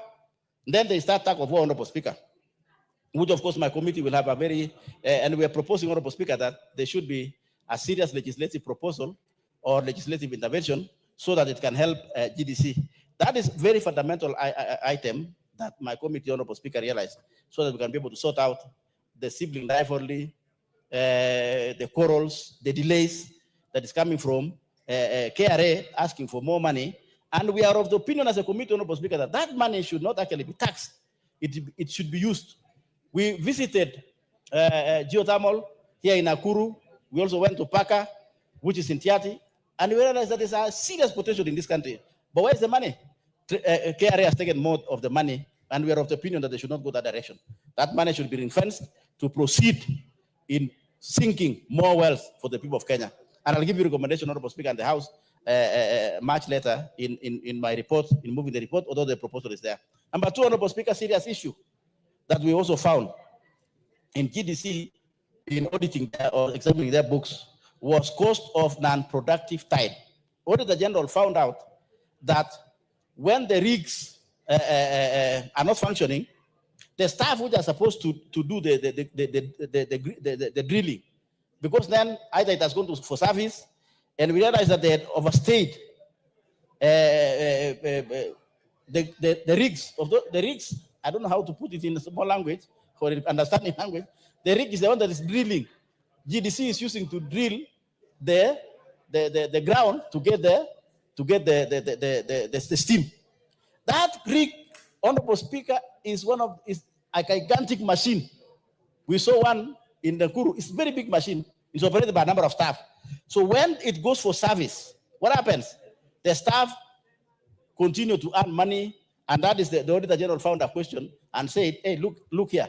Why are these people earning money and yet they're not, the rig machine is not working? We are Honorable Speaker, and we are giving proposal to the House that, Honorable Speaker, going forward, we are recommending that institutions like GDC, because we asked them what caused the delays of these maintenance machines. They told us, Honorable Speaker, procurement of spare parts takes ages. Shipping of spare parts takes ages. And they were blaming the Procurement Act. We realized, Honorable Speaker, that we agreed that those special agencies like GDC, and that's our proposal to the House, that the House will agree with us that those special agencies like GDC, Honorable Speaker, do what we call service agreements, right? Service agreements, and that's our proposal. That GDC considers using service agreements, that they have a service contract, maybe 3 years, for supply of certain special equipment, so that we don't have an idle time, so that the rig continues to work. We're proposing, Honorable Speaker, that the House agrees with us that we give permission and the proposal to GDC to have a service agreement for 3 years, for 4 years, of course, without floating procurement rules, Honorable Speaker, so that if a spare part is required in a rig, that it should not take 45 days to be able to procure that spare part, or it should not take 4 months. And that is why the Auditor General was questioning that those people who are being paid without the rig working, they should pay back. And we realized that it was not their problem, Honorable Speaker. It was the problem of our laws. So we are recommending, Honorable Speaker, that special institutions like GDC to maybe consider having a service agreement.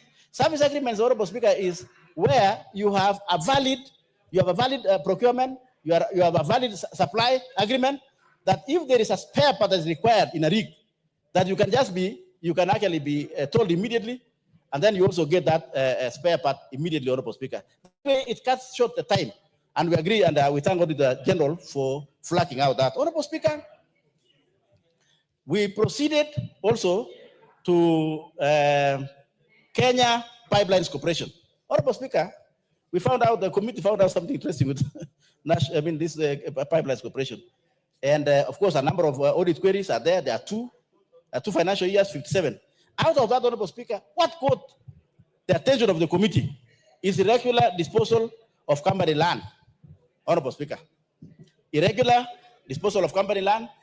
The land was acquired and it was sold on like a throwaway price. And therefore, Speaker, the committee found in its own wisdom that the accounting officer should take responsibility of disposing up the land, and we are of the opinion that ESCC should investigate that land, Honorable Speaker, or the disposal of that land, which in my committee's view and observation, that it was sold in a throwaway price, like there was some understanding. Yeah, maybe the buyers were insiders, and therefore they would just agree and say, so we are recommending, Honorable Speaker, that anti-corruption takes up that matter. Further, Honorable Speaker, in the same organization is the issue of land without titles. Honorable Kosing, you'll pardon me, but for reasons I had explained earlier, kindly allow me to recognize, because today is quite a heavy traffic for our students, given that it's a closing day and closing week. Allow me to welcome the students that have come to our gallery.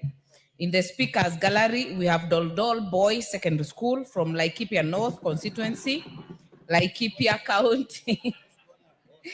You have St. Kizito's Junior Secondary, Mbere South, Embu County. We have Ngenia Comprehensive, Laikipia North, Laikipia County. And in the public gallery, we have Bikeke Primary School, Kiminini, Trans Nzoia County. We have Ise Primary School, Mwingi Central, Kitui County.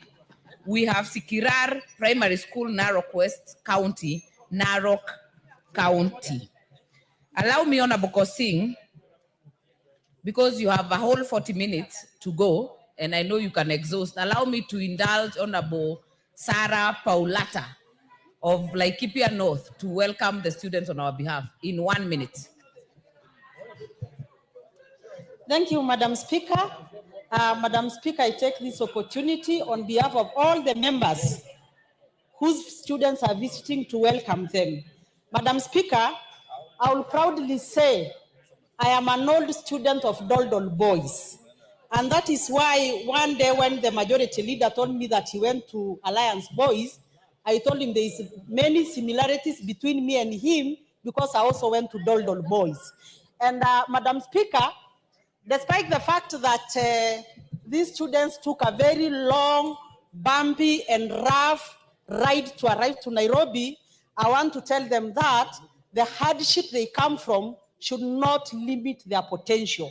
Madam Speaker, and I also want to take this time to say, I'm sure when these students came past Nanyuki, they wondered whether this is the same Kenya they come from because of the state of the roads. So I would urge this House, I would urge the leadership of this country to make Laikipia North look like the rest of Kenya. I wish them a safe travel back home, and I want to urge them to work hard and do not let the challenges, do not let the challenges mismanage you. You can be anything you want to be, from Doldol to National Assembly. Very well. You will tell us in another sitting how you are an old girl of Doldol Boys. But for now, Honorable Kosing, kindly take it up. I thank you, Honorable Speaker. You know, I said you are a good mother. Now I have been vindicated that you are a good mother, or evidence has given it. That's why you are recognizing our children, and I thank you, Honorable Speaker. Speaker, I was highlighting issues that the committee found out in Kenya Pipelines Corporation. I have mentioned that one, which is land, and one also that caught the attention of the committee, Honorable Speaker, is this one, which we term as unprocedural implementation of Mzima Springs Water Project. Honorable Speaker, there are two issues in that water project that caught the attention of the committee. One, which is perplexing, Honorable Speaker, was that they wanted to decommission, Honorable Speaker, or they wanted to change.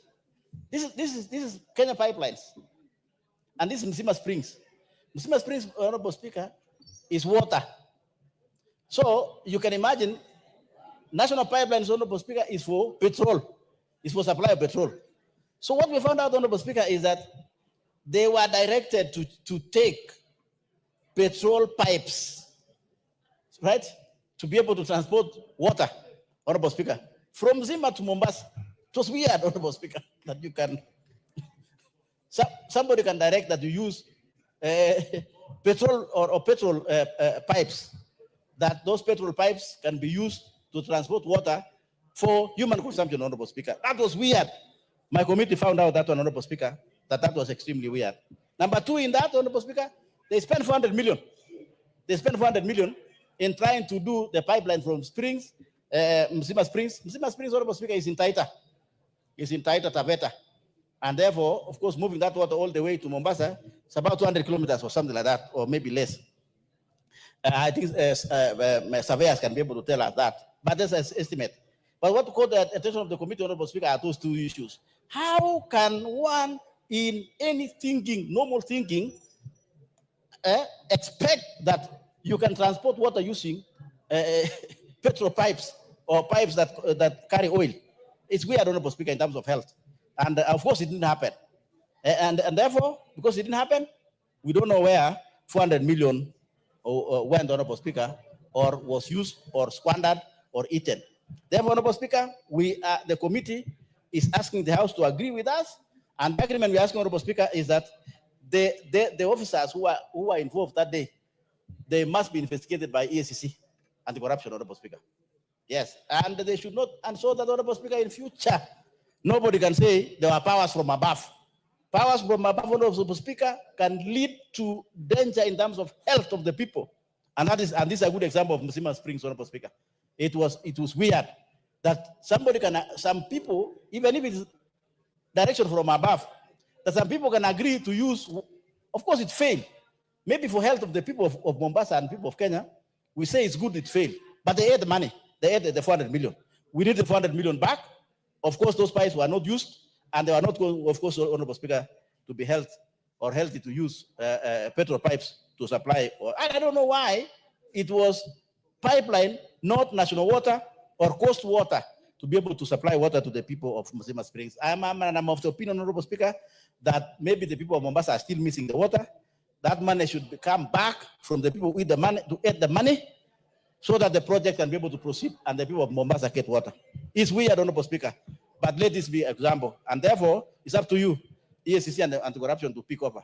We have done our work, and we have given you the power to proceed. And the House, hopefully, will agree with us. Honorable Speaker, proceeding, we heard also, as I said earlier, Kenya Maritime Authority, Honorable Speaker, which is, of course, everybody knows. And if they don't know now, they know that they are based in Mombasa. Honorable Speaker, we had a number of issues that got our attention.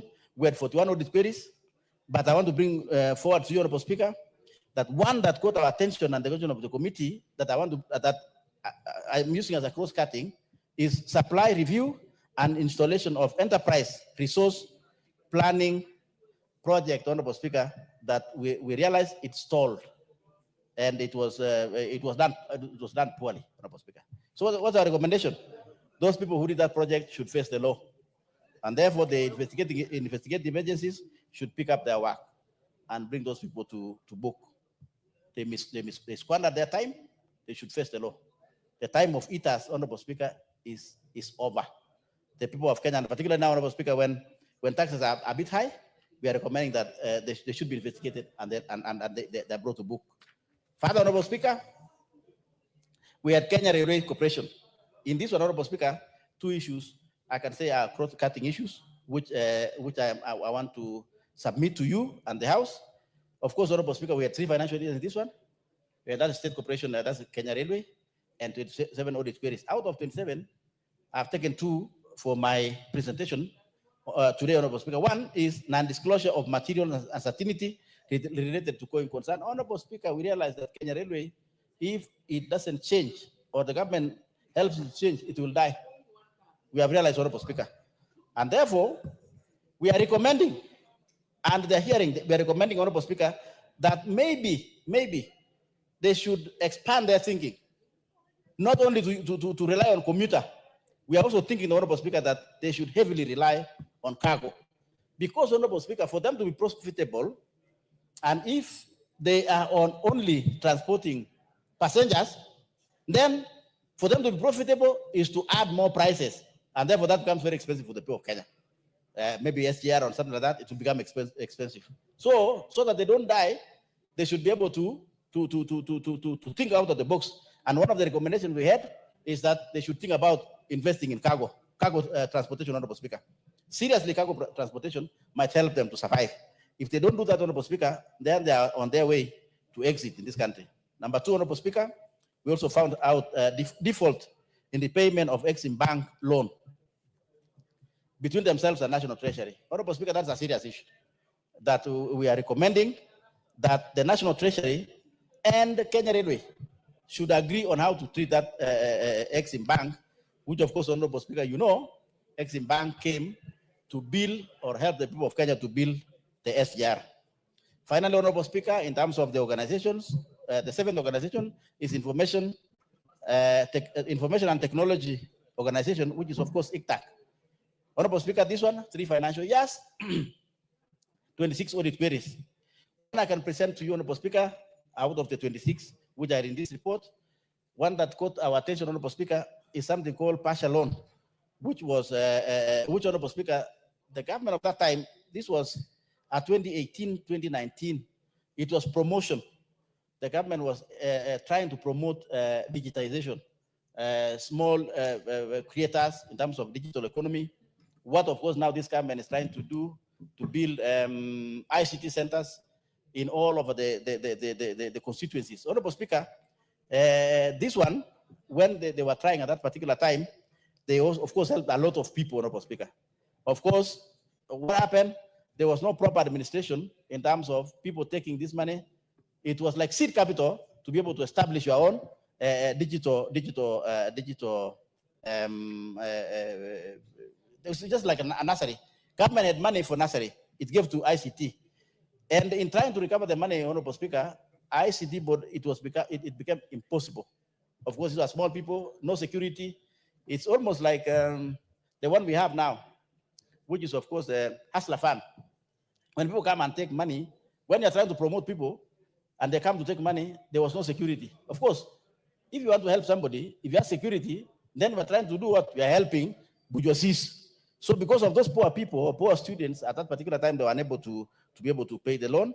And therefore, Honorable Speaker, we are recommending that ICTAC and particular National Treasury takes the responsibility, Honorable Speaker, and liaise with the national ICT, which helped a lot. And in fact, Honorable Speaker, we have realized it is because of what ICT board did that particular time that now we have a lot of Kenyans in the ICT platforms, Honorable Speaker, and therefore National Treasury should deal.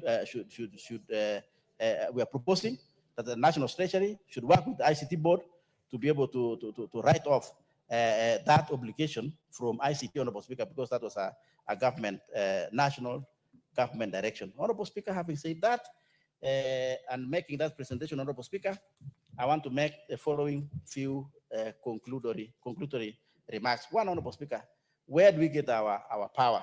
And this is our marking scheme. Our marking scheme, Honorable Speaker, is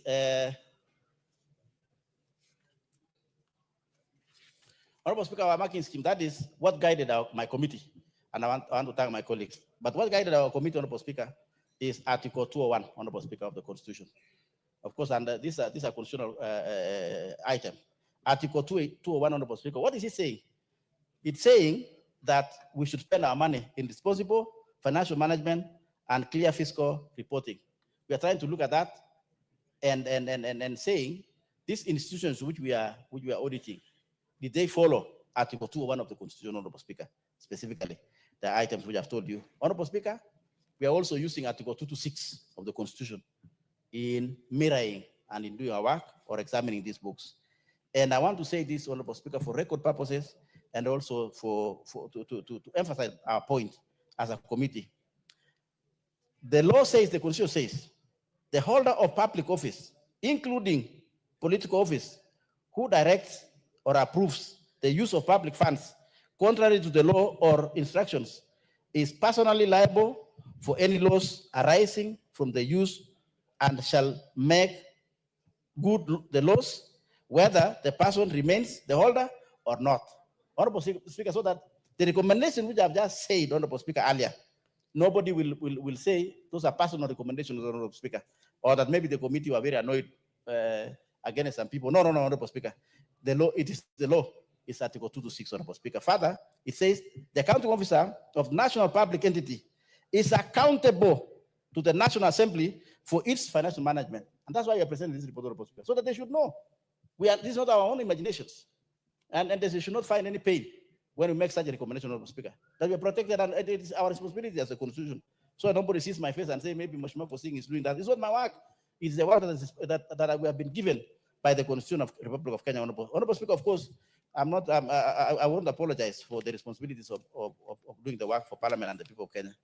I will not apologize, Honorable Speaker. But that's our market scheme, of course, standing orders gives us the power, Public Finance Act, and so on. Finally, Honorable Speaker, we are of the opinion, Honorable Speaker, that we are recommending legislative proposals that can cure some of the problems we had. For example, the problem of the war between GDC and KRA. We are recommending, Honorable Speaker, that there should be legislative proposal and amendment, or policy amendment, to do what? To convert the revenue from the 59 wells, which we just said earlier, Honorable Speaker, so that it becomes something sustainable.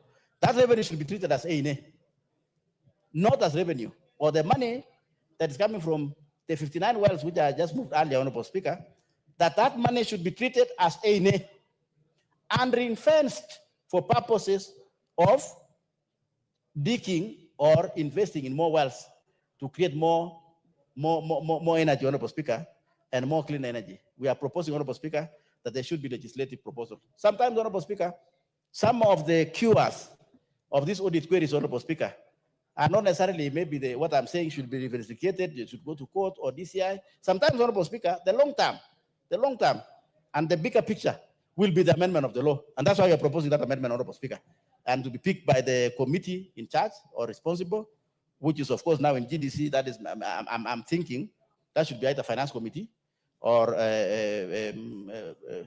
Energy Committee, Honorable Speaker. Our work is mortician. We have given you as a speaker, and of course, you chair the liaison committee, Honorable Speaker. I'm hoping that you're going to take that one from here as a good mother, Honorable Speaker, and I thank you. Finally, we are also proposing the water agencies, Honorable Speaker, water committee or committee in charge of water. We should have an amendment in law that, Honorable Speaker, if there is a water project that the government of Kenya spent alone to develop that water project, and you are drinking that water, and you are paying for that water. For example, now, like if you are paying water in Nairobi, the money I'm paying, Honorable Speaker, the money I'm paying, my bill, my water bill that I'm paying a month, that money, Honorable Speaker, the percentage should go back to pay the loan. Honorable Speaker, there are people, the poor of Kenya who are suffering in this country. Why? Because and I'm giving you an example of national water as an example, and also the coast water. They took the loan, Honorable Speaker. They're not paying. Is somebody drink the water? Yes. Some people are drinking the water that was developed by Coast Water Authority. And they are paying. Are they paying? Yes. So who's eating the money? It's either at the county level or those we call service providers, water. There are some small bodies down there called some water service providers, Honorable Speaker. Those are the guys who are eating the money in terms of salaries, buying cars. They're not paying the loan. So who's paying the loan? It's you and me. So if somebody, for example, is drinking water in Mombasa and somebody in Kisumu is paying for that water in Mombasa, that somebody in Kisumu is not drinking the water. So what's the larger picture? The larger picture is that somebody drinking that water in coast should pay for the loan so that that loan can be used one time to build the water in Kisumu or in Mandera or in Kapenguria or Lodwar. That should be a serious issue in this house, Honorable Speaker, that the house should pick to amend the law, to make it mandatory that if you are drinking water that the people of Kenya spend to borrow money, you should pay for that loan, Honorable Speaker. What's happening at the moment? Nothing. Who's paying? National Treasury. From what? From our money. That, Honorable Speaker, my committee found it unfair. And that's why we are very strongly pleading with the House, Honorable Speaker, through yourself, that this should be considered going forward, Honorable Speaker. And with those many remarks, Honorable Speaker, I thank my committee. I have a very able committee, Honorable Speaker. Very able committee. And why am I saying that? Because, Honorable Speaker, this is my first time to chair and even sit in audit committees. Honorable Speaker, the last parliament I was chairman of roads and transport. That was an easier one. And before that, my first time in parliament 2011, I was in defense and foreign relations. This, Honorable Speaker, we sit almost the whole day. And I thank honorable members who come and sit in this committee. Morticians. Can you imagine, Honorable Speaker, we are auditing things of 2018 when you and I were just in parliament. No, you are in Senate, I remember. And I advise you to come to National Assembly. I told you, Senate is not your house, Honorable Speaker, this is your house. And you had to me. So I was your consultant. So I'll bring you a bill next week so that you pay your consultant properly. And the Auditor General will audit you. Honorable Speaker, in those few remarks, Honorable Speaker, I thank you, but I thank my committee. Honorable members, I thank you, Honorable Committee, and also Clerk's Office for writing this report, Honorable Speaker. We sit almost the whole day. We sit when people are in recess. My committee is working, Honorable Speaker. With those many remarks, I thank you, Honorable Speaker, good mother of this country. I beg to move, and I ask my colleague, Honorable the Vice Chair, Honorable Rico, to second. I thank you, Honorable Speaker. Thank you, Honorable Kosing. Definitely not few words. Honorable Rico. Thank you, Madam Speaker, for giving me this opportunity to second this motion. But Madam Speaker, I want also to remind you that I've been an accounting officer for the county government of Turkana. And you remember, Madam Chair, I appeared before you when I was accounting officer for Turkana County government. Madam Speaker. Then you have actually ruled out. It is not Honorable Kosing. I was more powerful in the Senate. Yeah. That is in jest. Continue, So, Nabariko. Madam Speaker, I remember you scared my colleagues in the Senate County Public Account Committee. I remember what you did during that particular time. Madam Speaker, I'm the Vice Chair. I joined this committee this session, and I wish to say something on this audit. Madam Speaker, the purpose of the audit is to confirm the value for money with those respective entities, government entities. Madam Speaker, why are we auditing? We audit corporations just to study accounting systems of that particular entity. Secondly, Madam Speaker, assessing internal controls. We need to confirm and see that the corporations of government are really adhering to have proper internal controls. Verification of assets and liabilities. The intention of audit is to confirm the existence of assets and existence of a particular liabilities. Finally, Madam Speaker, legal compliance. Do entities conform or compliant to our laws? The Public Procurement and Disposal Act, Public Financial Management Act, and the Constitution of Kenya. Madam Speaker, what we establish as a committee is weak financial management by our corporations. The reason as to why, Madam Speaker, Code of Corporate Governance for State Corporations was established in 2013 is to enhance effectiveness and efficiency of these state corporations. That particular Code of Corporate Governance must be conformed by state corporations. Madam Speaker, as you go through the audit of these corporations, you will establish that these people who are manning these corporations are not conforming or they are not compliant to Mongoso. Madam Speaker, this weak financial management, if you look at Public Procurement and Disposal Act, many of these audit queries majorly lie on public procurement. Why? Because these entities are not, looks like these entities have not gone through sensitization of these laws that are supposed to guide them in procuring procurement goods and services in their respective entities. Madam Speaker, the other observation I saw, we observed as a committee, many government entities have a problem with the issues of land. The issue of land, the entities have allowed, or the accounting officers have allowed the government land to be encroached or to be taken away. Case in hand is the one for the Kenya Railways and a number of institutions. I happen also to engage in an insurance corporation.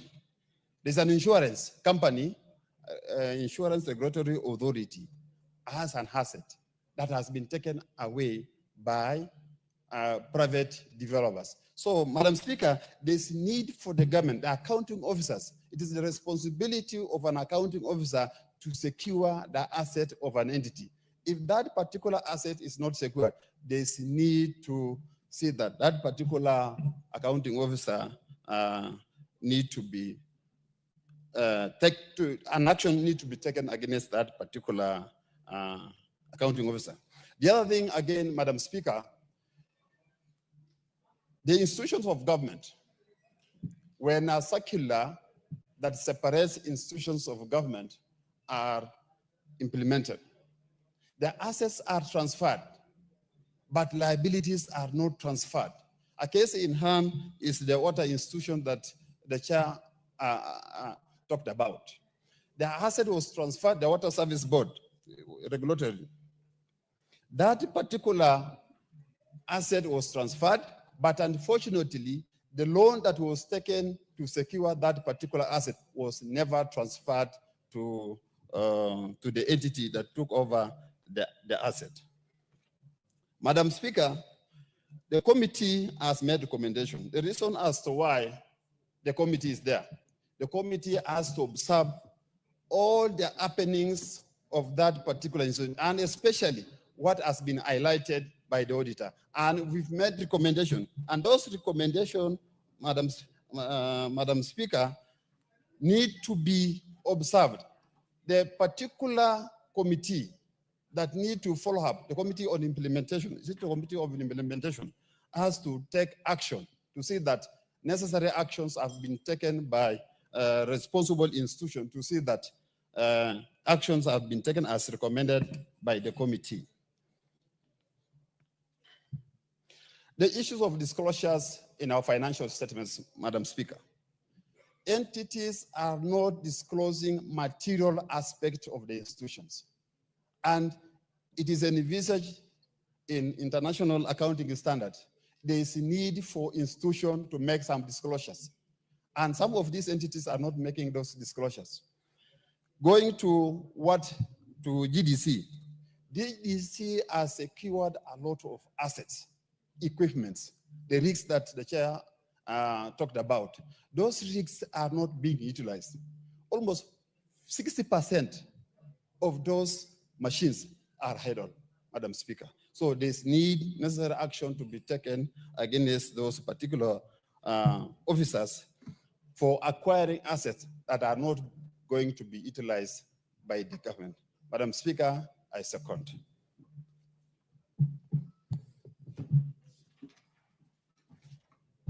Very well. Honorable members, I therefore propose a question that this House adopts the report of the Public Investments Committee on Commercial Affairs and Energy on its examination of the reports of the Auditor General on the financial statements of selected state corporations laid on the table of the House on Wednesday, 4th of June, 2025.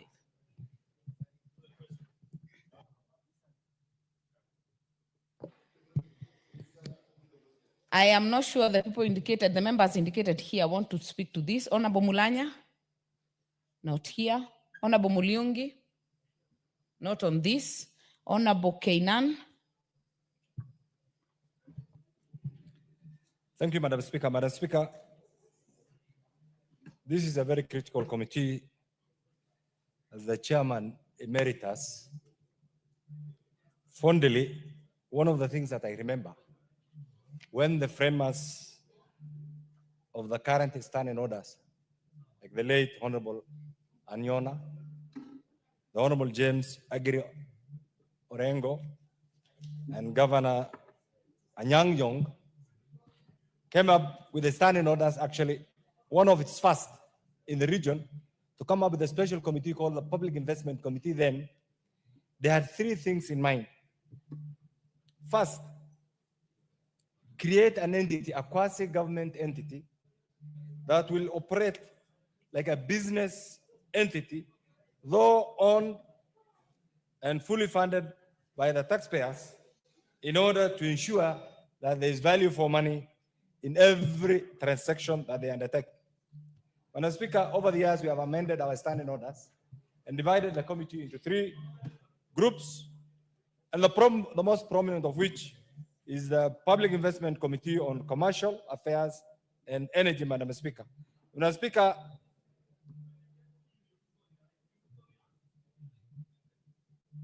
one of the key mandates of the committee, Madam Speaker, is to examine, in the context of autonomy and efficiency of public investments, whether the affairs of these public investments are being managed in accordance with sound financial or business principles and prudent financial practices. Madam Speaker, all of us are students of both the fight, the propagation, and the use of the current constitution. One of the reasons, again, why the framers of the current constitution decided to have an audit office that is not operated, that is not manipulated, that is not within the purview and the mercy of the executive, was again to allow for a free, fair, objective audit institutions, Madam Speaker, that truly accept something I call the 3 C's in audits and the 5 E's and the 7 E's in auditing. What are these 5 C's in auditing? Madam Speaker, there must be a criteria for auditing. Audit It's not just a haphazard activity. There must be a criteria. That criteria is determined by adherence to well-known, financially understood system, Madam Speaker. The other bit is there must be a condition for auditing. The other one is there must be cause for auditing, Madam Speaker.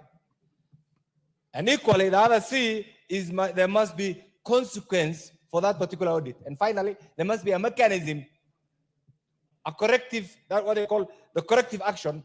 Those are the 5 C's that any audit institution must adhere to. What are the 7 E's, Madam Speaker, in audit? There must be effectiveness. And that's why there has to be value for money. There has to be efficiency so that whatever we do can also project a thoroughness, Madam Speaker, in the way it is done. But it also be economical. The other E, Madam Speaker, is there must be excellence. How is this done? What are both the qualitative aspects of this particular auditing? Madam Speaker, there must be also adherence to ethical standards. And there must also be equity. And finally, ecology. And this is that. These are the 5 C's and the 7 E's in auditing. This being the case, Madam Speaker, this committee being a very critical committee, pursuant to our own standing order, Madam Speaker, the motion before us today affirms the key role of Parliament in scrutinizing public expenditure and corporate governance in order to ensure that state corporations operate within the bounds of transparency, integrity, and efficiency, Madam Speaker. And this is why these reports covers a number of issues, including financial irregularities, Madam Speaker, including unsupported expenditures, Madam Speaker, and this is the essence of auditing, accumulation of bend bills, Madam Speaker, and this has become the norm. Every organization you procure, just as if it is a form. Madam Speaker, the other bit is also breaches, just the chairman has alluded to, of procurement regulations. Madam Speaker, any country that does not adhere to stringent procurement regulations understood and established and followed by the people is en route to wastages and blundering.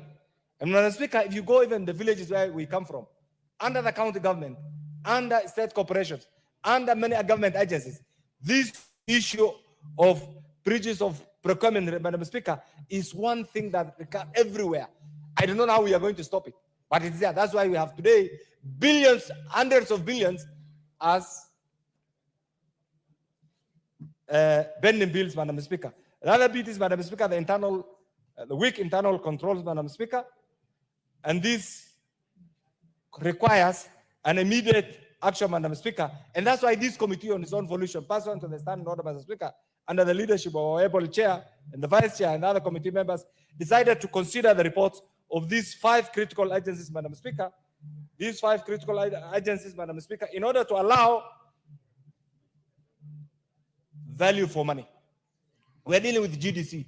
GDC is an offshoot of the giant Kenya Power and Lighting Company, Madam Speaker. Kenya Pipeline is one of the critical energy agencies, Madam Speaker. So if you combine the value to the taxpayer, Kenya Pipeline and GDC, Madam Speaker, are supposed to contribute. Madam Speaker, you realize that these 2 organizations alone are central to Kenya's economic competitiveness, energy security, and industrial development. The question is, are they being run as expected by the taxpayers? And this is why the audit issue provides a platform for the members of Parliament, Madam Speaker. And the role of the member of Parliament here is we come in as neutral arbiters. We have an independent entity called governed by a statute. We have the office of the Auditor General. Then Parliament comes in now to interrogate and provide a platform between these 2 constitutional office of the Auditor General and the entity. Anyway, in our report, Madam Speaker, one of the things that we have realized is that sometimes in most of these organizations, Madam Speaker, there are structural problems. There are operational challenges, Madam Speaker. And unless some of these things are sorted out, we'll continue to keep on complaining. This audit issue will be part of our archive and there'll be no value for the taxpayers, Madam Speaker. That is why today, under this committee, Madam Speaker, the issues raised, in particular, under Kenya Pipeline, under GDC, Madam Speaker, and the world is changing. These two organizations must be run in the most transparent manner, in the most efficient manner, if truly our desire is to join the League of Developed Nations, Madam Speaker. They have been there on paper, Madam Speaker. And these are the things that, Madam Speaker, under the oversight role of Parliament, Madam Speaker, the audit issues, Madam Speaker, uncovers some of these serious issues pursuant to Article 226 and Article 201 of the Constitution, Madam Speaker. These are sweeping statements. But what is it that we as a committee, Madam Speaker, we have decided to look at? We have decided to look at how are these organizations being run? How are they conforming to these prudential financial guidelines? Are they being run efficiently? Are they meeting their taxpayers' expectations, Madam Speaker? Are they safeguarding the public interest? And Madam Speaker, one of the things that we have also come across is under this organization, Madam Speaker, and it's not limited to this, there's need to critically study their systems, how they are being run. Are they being run in a business-like, culture? Or are they being run like, I thought it was 10 minutes. It's 10 minutes. You only have a minute to go. Some 2 more minutes? Honorable Kainan, you're negotiating before your time even has lapsed. You have, Okay, yeah. Madam. Wind up in 2 minutes. Okay, Madam Speaker, some of the gaps that we found out is the audit timeline. It takes too long before the committee is seized off with the audit report. This must be reduced, Madam Speaker, because it takes several years before the committee actually is seized off with the report, Madam Speaker. The other bit that we also found out is weak implementation of the recommendation. And this is why, for those of us who are in this parliament, including yourself, we purposely formed a committee called the Implementation Committee. That committee must be active. That committee must be seized off with all recommendations of this House, Madam Speaker. And that bit is lacking. I am yet to see in the last 3 years, Madam Speaker, a report generated by the Implementation Committee will be challenging them. Either will wrap you up or will bring reports as expected by the framers of the current standing order, Madam Speaker. Madam Speaker, the other bit is there's a bit of insufficient public involvement. Some of these organizations are being run in a very opaque manner, Madam Speaker. It is the high time that, there's a provision called public participation. We need to know the activities, the operations of Kenya Pipeline. We need to know how GDC is run and many other organizations. This bit is one thing that, Madam Speaker, is lacking. The other bit, Madam Speaker, is there's limited focus on outcome. We need to see money. This country requires resources for development. So these organizations per se must be tasked in a manner that will force them to contribute to the national past. Madam Speaker, the other final one is persistent governance challenges. We want some of these organizations in the future must get clean audit reports. How do they do that? Adhere to the procurement regulations, follow the standard established, Madam Speaker. And finally, there are prudential guidelines. Those prudential guidelines, Madam Speaker, must all contribute to the running of those organizations. I commend the committee members and the chair and the leadership, but in future, let's work very hard so that the audit reports get to the committee within the shortest time possible. I support. Very well. Member for Marakwet West, Honorable Troitich. Thank you, Honorable Speaker. Honorable Speaker, I rise to support this very important report on selected state corporations moved by my neighbor, Honorable Kosing. Honorable Speaker, the report is quite substantive and has raised weighty national matters, Honorable Speaker, that this House must take critical account into. Honorable Speaker, there is a lot of wastage in this country that we must take care so that even as Parliament, as we pass budgets, we must be able to follow up and ensure that the money we have allocated to state agencies is utilized in a manner that is in accordance with the Constitution. Honorable Speaker, Dr. Ariko, who has seconded the motion, has said that there must be value for money. That is provided for in the Constitution, that any state agency allocated money must ensure that the money allocated by this House is used in a prudent manner as envisaged by PFM Act and the Constitution. Honorable Speaker, and Dr. Ariko has also talked about that the key problem, problem in this country, Honorable Speaker, is the procurement department or matters to do with procurement. Honorable Speaker, this weekend I was in my constituency and I was shocked to see that vehicles are rotting in police stations, they are rotting even in health centers. Honorable Speaker, in terms of disposal, Public Procurement and Disposal Act provides a very clear framework of disposing motor vehicles. Honorable Speaker, you find that that act is not being followed. And why should vehicles rot in judicial, Honorable Speaker? Why should vehicles rot in our health centers? Whereas there's a mechanism in law of disposing those particular motor vehicles and of course other properties as envisaged by the law. Honorable Speaker, but the question is this. The move of the motion will say that we need a legal framework. I don't know, institutions to be created. Honorable Speaker, we have sufficient legal and institutional framework in this country. What we need in this country, Honorable Speaker, is good manners. Someone has been given to run an office. Why should we not follow the law that is in place? Honorable Speaker, we have a committee in this house, the Committee on Implementation, established under Standing Order 209. Honorable Speaker, for the avoidance of doubt, if you read Standing Order 209-2, it says the committee shall scrutinize the resolution of the House, including adopted committee reports, and thereafter provide solutions or even issue sanctions to those concerned. Honorable Speaker, if a committee of the House sits, it sits in accordance with Article 125, which says that that committee has powers similar to that of the High Court. Honorable Speaker, to call witnesses and even to issue certain sanctions that is provided for under the Constitution. Honorable Speaker, therefore, the Committee on Implementation should ensure that to avoid wastage of public resources, to ensure there is value for money, that the reports of this House must be implemented as provided for in the adopted resolutions. Honorable Speaker, I support the report. I rest. Thank you. Very well. Honorable Makali Mulu. Thank you so much, Honorable Speaker. Honorable Speaker, I want to start by appreciating the committee, the PIC Committee on Commercial Entities, Honorable Speaker, for this good report. I've listened to the presentation by the mover and the seconder, Honorable Speaker. Just a number of issues do arise from that presentation, Honorable Speaker. And I think as a House, Honorable Speaker,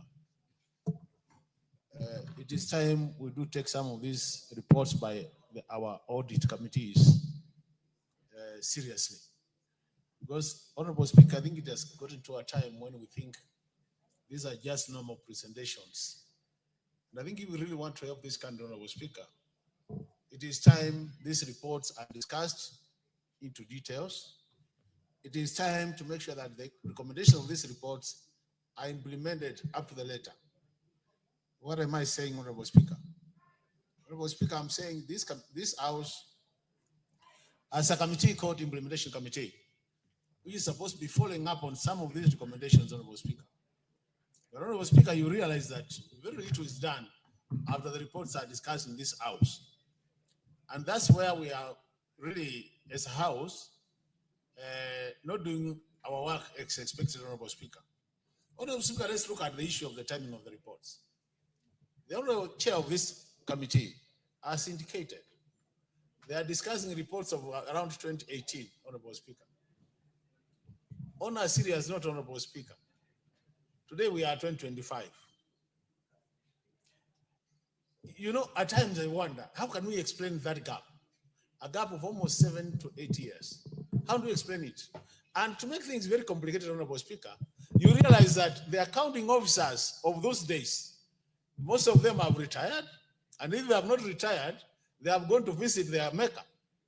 So in that case, Honorable Speaker, the truth of the matter is, even if you make a recommendation, it's just a dead recommendation. That's why I get so surprised. I agree with the chair when he says they are morticians. Because when as serious as not we are making recommendations, it cannot be implemented. So I think the question we should be asking ourselves, Honorable Speaker, is what do we need to do as a House so that we have to speed in terms of timing, so that those who are in office can be accountable when they are still in office? Because there's this excuse always when you call an accounting officer, when the one who was in charge as a left, they tell you, I'm not the one who was in charge. And the debate ends there. The second issue, Honorable Speaker, this PIC is in charge of commercial entities. Anything commercial, Honorable Speaker, is supposed to be making profit for the government. It's a public investment committee looking at public investments, and by expectation, the truth of the matter is this investment should be making money for the government. So the government should either be getting profits or dividends paid to the government. Because we're using taxpayers' money to do this. But Honorable Speaker, I ask myself, how many of them are making profits? They have become pitless ores where public resources are pumped and we never see anything in return, Honorable Speaker. So is it not time, Honorable Speaker, we did an evaluation of which commercial entities are in place, which ones are making profit, and the ones which are not making profit, Honorable Speaker, we close them and push the business to private sector. Because I think the private sector can do better than having this being taken care of by the government. The other issue, Honorable Speaker, which is critical, is the issue of the Tunaingia vijijini, mijini na hata jijini kukuletea taarifa mchana kutwa. Usiku tunaketi kitako, tunadadavua tukichanganua taarifa na makala muhimu yanayokuhusu wewe na familia yako. Ungana na Bernard Ngozi kwenye Open Forum Political Show kuanzia saa 4 usiku hadi dakika zake kila siku ya wiki kwenye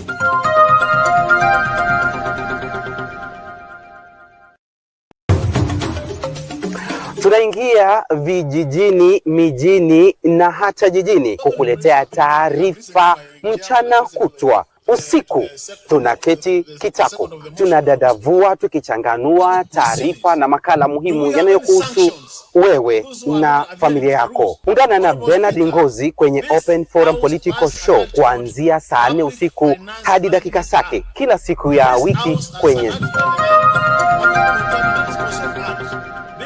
as many other procedures like human resource management systems, Honorable Speaker. And what we do normally, anyhow, to subject the performance of these parastatals to the acts of parliament which you have passed, Honorable Speaker. So the question is, in a situation where somebody deliberately doesn't adhere to the law, Honorable Speaker, should we not be having sanctions? Is it not time we told somebody you are not qualified to be in charge of this institution because you can't account for the resources we have given you? On the basis of that, either pay your way or we give you zero budget, Honorable Speaker. I think if we start now doing that, Honorable Speaker, we will be seen to be a house which has some tooth to bite. Currently, I think people are taking our reports just as a talk show, Honorable Speaker. And I think, Honorable Speaker, you don't want to waste your time sitting on that important chair and what we resolve here becomes just a talk show, Honorable Speaker. Personally, I would not want to participate in talk show. So I want a situation where, after we agree on this recommendation, Honorable Speaker, we move to the next step. The next step should be that our implementation committee, together with the majority leadership in this House, act on these recommendations. The other matter, Honorable Speaker, which I think is important, is for all these reports we discuss in this House, what lessons do we learn from the lessons learned? Do we ever learn any lessons so that we can say, Honorable Speaker, we have learned this lesson, and on the basis of this lesson, we change our tactic in terms of looking at this report? Because having been a monitoring and evaluation specialist, Speaker, before my earlier life, any lessons you learn from any activity, you are supposed to act on those lessons learned so that as a result of the lessons learned, Honorable Speaker, you improve your performance. Are we improving the performance of our commercial entities as a result of this report? Or is it a situation where we just, at times, Honorable Speaker, you feel so bad? This chair has reported they sit from morning to evening every day. Can you imagine sitting from morning to evening every day for a month or 2 months, and at the end of the day, your report just goes to the shelves? It is very discouraging. So, Honorable Speaker, I really want to recommend, as I support this report, I think as a house, we need serious to say now, enough is enough, and take these audit reports seriously, starting with the PAC reports, and take all the PIC reports, because now we have different PICs, Honorable Speaker, and reports of the special audit committees, because they're also there. I can see my friend, the Honorable Mulyungi, who is one of them. We need to take these reports, all of them, seriously, Honorable Speaker, and implement them, and be seen to have a tooth which bites, Honorable Speaker. And otherwise, we are just wasting our time, Honorable Speaker, and we are wasting the taxpayers' money. And I think really we can have better things to do if we cannot implement these reports. So my final comment, Honorable Speaker, as I see it, is that these audit reports is time we tied them to our planning. It is time we tied them to our budgeting. It is time people face the music by not adhering to agreed laws and regulations. I submit, Honorable Speaker, and I support. Honorable Chanda. Thank you, Madam Speaker. Madam Speaker, as I rise to contribute to this, let me recognize the chair who was once my student somewhere.